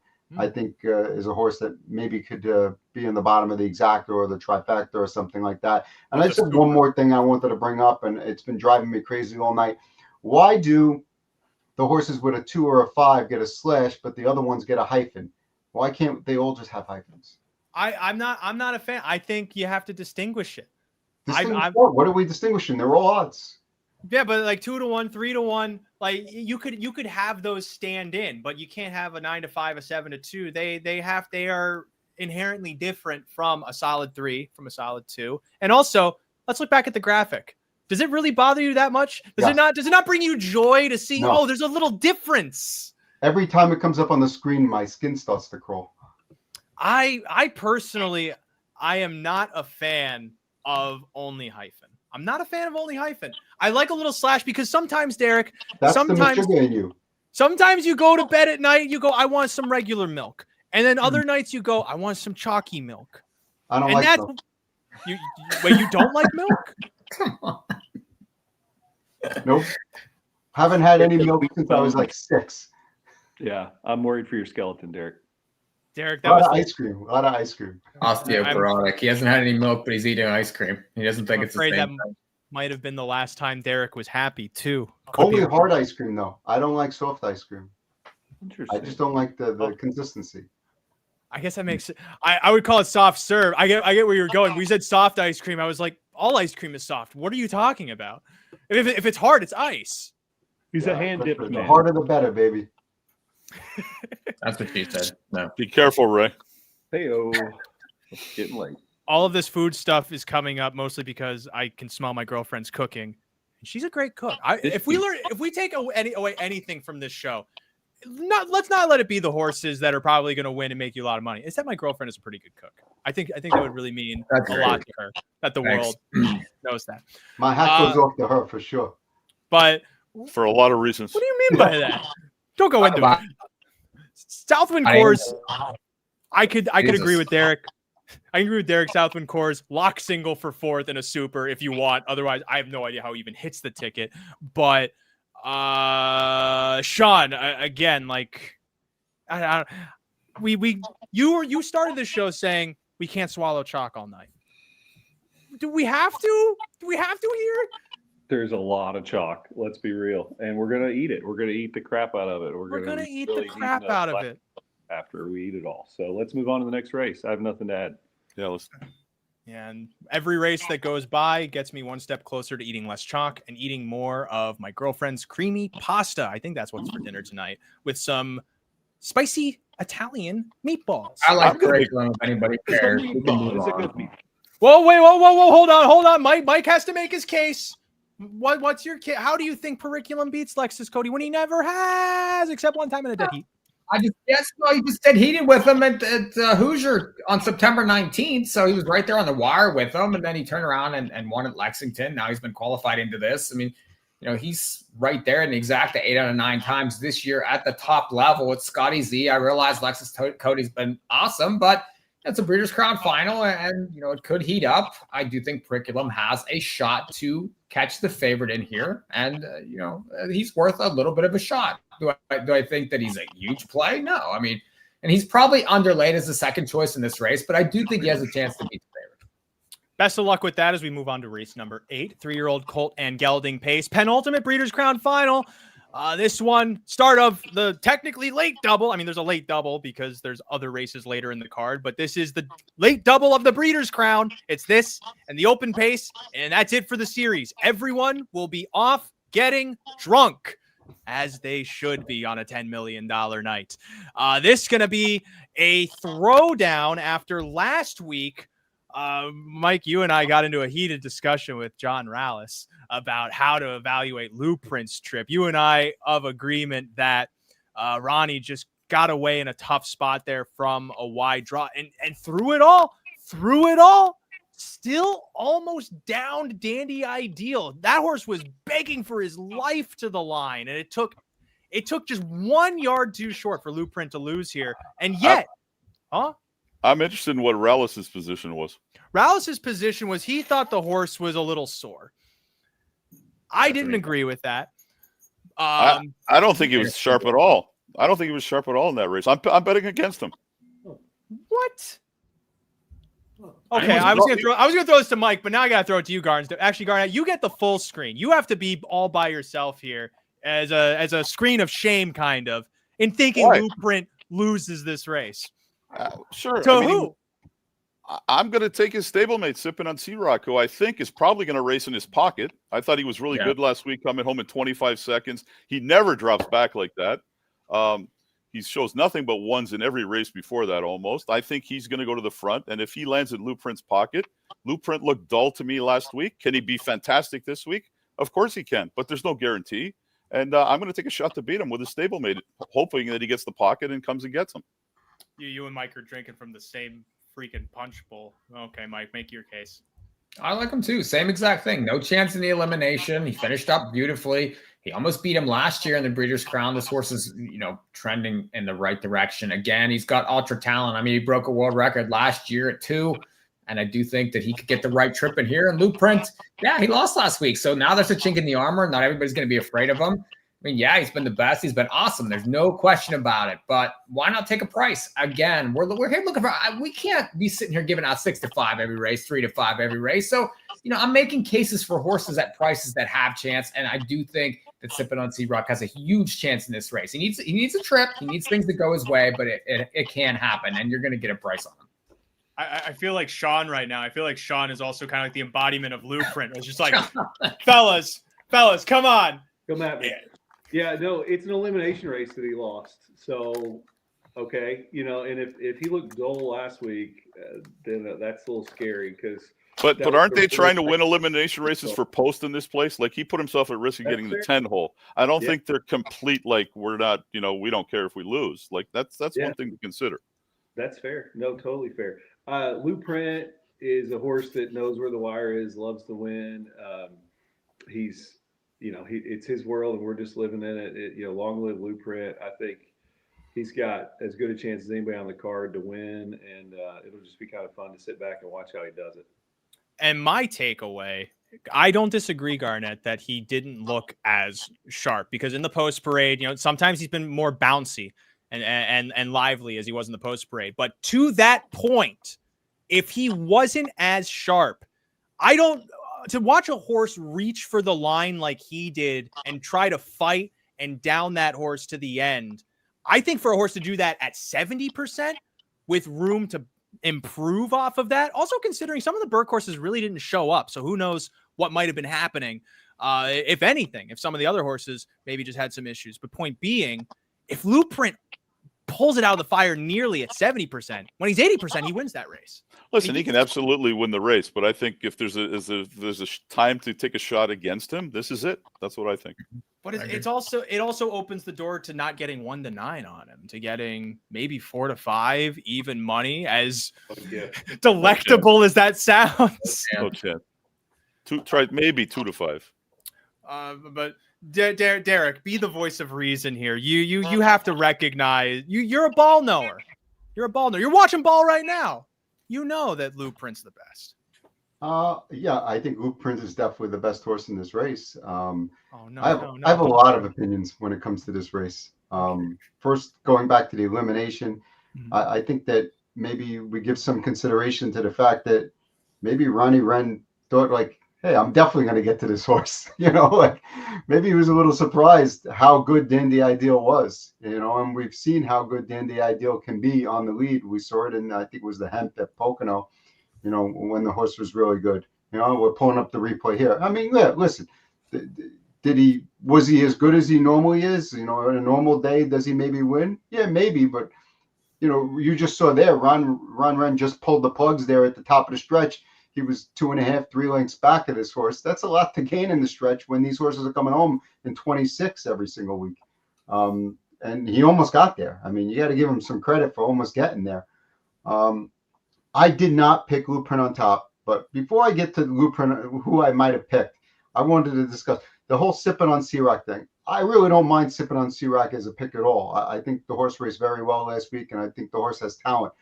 But the thought of, Sipping on C-Rock sitting the pocket to Luprint, that half's going to go in like 52, if that's the scenario that ends up happening, it's going to be like a 52 half, is it not?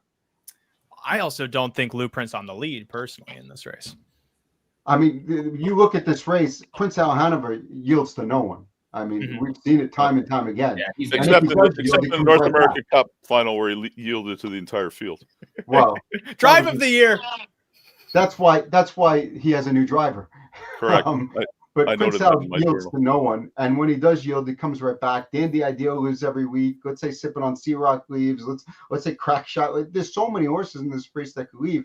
It's my biggest worry for Blueprint is that like this could be quite an interesting trip. And if he's leaving, and I would assume he's going to be more aggressive here, is he getting to the half in 52-1? You know, and what does that mean for his chances of winning? Ronnie Burke said in the post position draw last night he's going down in flames. They're not taking back. He made that very clear. Okay. Well, then that very well might happen. With that in mind, my top pick in this race is Madden Oaks. I feel like this horse has the speed to win this race. Last week. He had no shot last week. Yeah, had no chance last week. You know, they went 56.5. He was first over. And if you notice at the end, yeah, granted, Sipping on Sea Rock followed us back and passed him late. But this was dug in there. He could have just, packed it in. He didn't. He came that last half in like 51 and change. And Derick, he was the sorry to interrupt. He was the first one to move, right? So he's moving into a 53 flat back half. What do you think's going to happen? Yeah, he went 51-4 his back half. Which I like him. I'm going to be using him. I like him. Sorry, go ahead. I think this is a spot where he can kind of lay back and I know he's hard to handle. Louis had his hands full last week, but he had his hands full in a 56 half. If they're going out of there in 25 and they get the half in 52, the horse will be a little bit more relaxed than that. I think he could take him off the pace and, get into a flow and have a shot in here. And I'm going to give Diamond Creek a little bit of love because I picked Fusion third because I really do think this is a race that could completely fall apart. And this horse has some talent, has some ability. We've seen this horse close in the Tattersalls, came flying late to just miss. I wouldn't be shocked if it goes 52, 119, and then this horse is coming out of the clouds to get a big piece here. And I'm going to use that horse on my pick 5 ticket for sure. Yeah, I mean, I made note because I was also doing the press kits for this race that they'll be using on the TV broadcast. Fusion in the immediate bloodline, 4 Breeders' Crowns between the sire and the dam. 5 if you had some beach somewhere. He didn't win as a 2-year-old, but horse obviously bred for the occasion. What's been Fusion's story, Shaun? Because I thought the thing that was most interesting was you kept him in Kentucky at 2, tried the Governor's Cup, things didn't really go well. And then as a 3-year-old, it seemed like there was a lot of just having to try and figure him out before you could tackle the Commonwealth and move him back up into these ranks. Yeah, Pelling would tell you, this horse just changed in the last month and a half where he actually would dig in and fight. And so what we've seen from him, we're loving. We think he's becoming the horse that we always thought he could be. It's even got us considering, should we race him as a 4-year-old? Which is not something we do a lot of. And we think he's a live bomb here. We couldn't be more pleased with his last several efforts. So he's doing super well. And we have Dexter. We don't love the post position, but we have Dexter. So I think we got a great chance to finish underneath. Yeah, 25-1 on the morning line when Blueprint is going to be, I guess, 2-5, according to this panel. That could definitely pay for Derick's year in the pick 5. I just want to make one other note. While you guys were talking, I was sitting here playing Madden Oaks' favorite game. And for those who might not be understanding, I was playing Hangman. Oh my God. You can see here that the first word happens to be 6 letters. The second word happens to be 4. Does anybody want to take a guess at what one of the letters might be in Madden Oaks' I don't know that we have time for this. Just so you know. Do we not? I'll say one of them is an A, and surprise, surprise, they go right there and right there. So you could probably put the rest together on that front. And we'll move on to the last race of the Breeders' Crown card in race number 9. It comes down to this race every single year, the open pace. Unlike the Breeders' Cup, we end our series on the biggest piece. No other way to put it. We don't just sandwich it into prime time for prime time's sake. I like to think that's how we're a little better than them, but that's not this conversation. The conversation here is, and we kind of had this conversation before we even went on air, as strong of a horse Irvin Hanover has been in the late part of the season, in spite of also losing the Canadian Pacing Derby, he's still he's got the laurels. He's won in the Dayton Pacing Derby. He's pulling through these tough trips and these fast fractions to win in these races, but he's not necessarily the division leader at this point, with Ken Hanover coming back in the Entourage and putting in that 24-4 final quarter to win against Maximus Mikee. Maximus Mikee beat Irvin Hanover in the Canadian Pacing Derby. And that's not even to mention Mike's true love. I know you got engaged, Mike, but I know Corey knows about Nijinsky. And so he definitely does, because he has a few bags that, were compliments of Nijinsky. So there you go. The overall point here being is this open pace is by definition open. Mike, I'll start with you. What do you do with Nijinsky?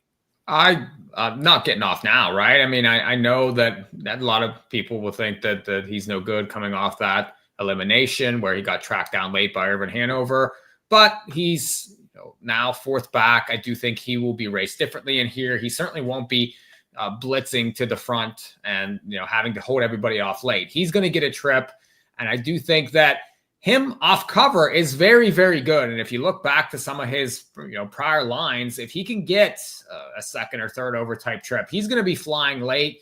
A lot of these other ones are going to go at each other. I don't know what kind of trip Irvin Hanover gets, but I know he was great last week, first up, and tracked him down. He's been awesome this year, but I think Nijinsky's going to be 2.5 to 3 times the price, maybe even bigger, given that. And if you look here, I mean, Nijinsky was game to the wire here. I know Captain Albano had trouble. I know that Irvin tracked him down. I want to see Nijinsky off a helmet in the stretch. I want to see him throw that kick. I want his class to kick in. He's right there, and I'm not getting off now. I like him here. I think he has a very good chance to win the race, and but others do too. Ken Hanover does, Captain Albano does, Irvin Hanover does. There's others that have chances for sure. The biggest headache that I was getting looking at this is trying to figure out how does that cataclysmic pace get set up? Because let's remember, Coach Stefanos was able to win inside of this race because he got that setup. It's a setup that's very common inside of this division specifically, but Maximus Mikee, he can carry his speed, but he's not going 52 to the half, I don't think. Coach's Corner isn't going 52 to the half. Oakwood Arden takes back. Nijinsky's probably going to take back. There's a part of me that feels like Irvin Hanover has this race somewhat set up on a platter, kind of depending on what Captain Albano wants to do and get into the race. And Garnet, I just saw you nodding. This feels like it could be a race where it just takes about 1/8 of a mile of people being asleep, and that's enough for Irvin Hanover to have some in reserves and pick up and go. Look, I think he's the best in the race. I don't think he's taking back this week. He paced a 52-2 uncovered back half, got up for the win last time. I don't like Nijinsky at all. He's a 4-year-old that beat some moderate 4-year-olds earlier in the year. He's never beaten any horses that are this good. He's a complete toss for me. I think one other horse that's a little Captain Ken Hanover, I kind of got to try to beat off that he paced 1 quarter. Sure, he flew home. I would go Irvin Hanover and maybe Captain Albano, who was searching for room last week. But for me, Irvin Hanover's a single. I think he's much the best horse in this field. I hope people go crazy betting Ken Hanover, because I think Irvin Hanover is easily the best horse in this division. That's probably one of my strongest opinions of the whole weekend. I think he takes the lead somewhere in the second quarter and they don't touch him. I agree with you. I'm not as confident as you, but it's like my most confident default inside of this race, especially since he doesn't have post 2 this time. He has post 5. And what do these guys do at WAG when they get post 5 and not post 2? They leave. Exactly. Like me. See ya, Derick. While I'm going, talk about who you like. I think Irvin Hanover obviously has a big chance. I do think he's probably going to leave the gate here and show some speed. My top pick in the race is Maximus Mikee. I feel like if last week was the final and not the elim, Maximus Mikee would not have been rated out on the lead as much as he was rated out. I think this is a horse that takes a little while to get into gear, and I think Ken Hanover had a little bit quicker speed to get past him, and then he did what he had to do down the stretch late, and he was fine. But I think you need to get this horse going earlier, and he went like I want to say like 28-4 second quarter, and then like a 27 1/3 quarter. Just wasn't fast enough for him. I think he needs to really get rolling, and I really think this is a spot where he's got a shot. If Irvin Hanover leaves, I assume Coach's Corner is going to leave. Irvin will retake if that's the case, and there'll be a little bit of a pace there. Captain Urbano leaves every single week, so I don't like Ken Hanover at all. He's the one horse that, I definitely want to have on my ticket. I'll have Irvin Hanover, I'll have Maximus Mikee. I would consider, playing, extra tickets with Captain Urbano or Nijinsky on it. But I do like Maximus Mikee a lot in here. I think he's good enough to win, though. I really do respect Irvin Hanover. I think he's clearly the division leader right now. But if Ken Hanover or Maximus Mikee win this Breeders' Crown, I think they're looking at divisional honors perhaps. What does Albano do in the race? Because, got stuck in and has been known to get stuck in here. Do you think McCarthy's aggressive with him? Doesn't that heat the pace up even more? Because I don't think they're going to sit with him again. They're going to think that they got to get out. They got to go, right? So doesn't that increase the pace here? My thought was that, Captain he'll probably float away, let the outside speed go, make his move to the front, and then if Irvin comes back and he's sitting in the pocket and he's got to try to figure out a way out again. But I think that's probably, the way this race is going to play out. Yeah. I just don't know. On that front, I agree. I don't know how to evaluate Maximus Mikee. I know he won the Canadian Pacing Derby, but I mean, we can even look back at the elimination. I don't know what to glean from this. Like, he was carrying his speed well to 3/4. Ken Hanover comes outside. They're going really soft early fractions, but nothing else was going on inside of this race. And once Ken Hanover goes by, I think Maximus Mikee only picks up because Ken's to his outside. And so I really don't know if Scott's going to be aggressive here, if this horse, actually keeps going against the likes of Irvin and even Captain Albano. I think the thing is that Captain Maximus Mikee is just not a fast accelerating horse, and I think that 28-3 second quarter, 27-1 third quarter. I mean, he did come home at 25-1, but Ken Hanover came home at 24-4. I mean, he's I don't think he's ever coming to 24-4. But if you get one of those races where they're going really fast and there's a, the pace scenario is quick enough where he could just keep grinding out, keep coming at these horses, I think he can wear you down. But I don't think Maximus Mikee is going to, go to the lead, rate the fractions, and pull away from a quick horse behind him. He's racing from the back again. Sustaining speed, Maximus has sustaining speed, whereas some of these other horses have quicker acceleration. I think he's taking back like he did in the Pacing Derby and looking to get in the flow. I don't think he's anywhere near the lead early, and that could be the winning trip again if they go crazy again, right? Like if he doesn't leave, they don't go crazy though. Right. I disagree because Coach's Corner is going to leave, Irvin Hanover's going to leave, and Captain Urbano is going to leave. So there's pace there. Yeah, he doesn't have to leave for there to be pace. Also, I don't think there's no way Coach's Corner was a length behind at the 3/4 last week. Not that it matters that much, but that charting is a mistake.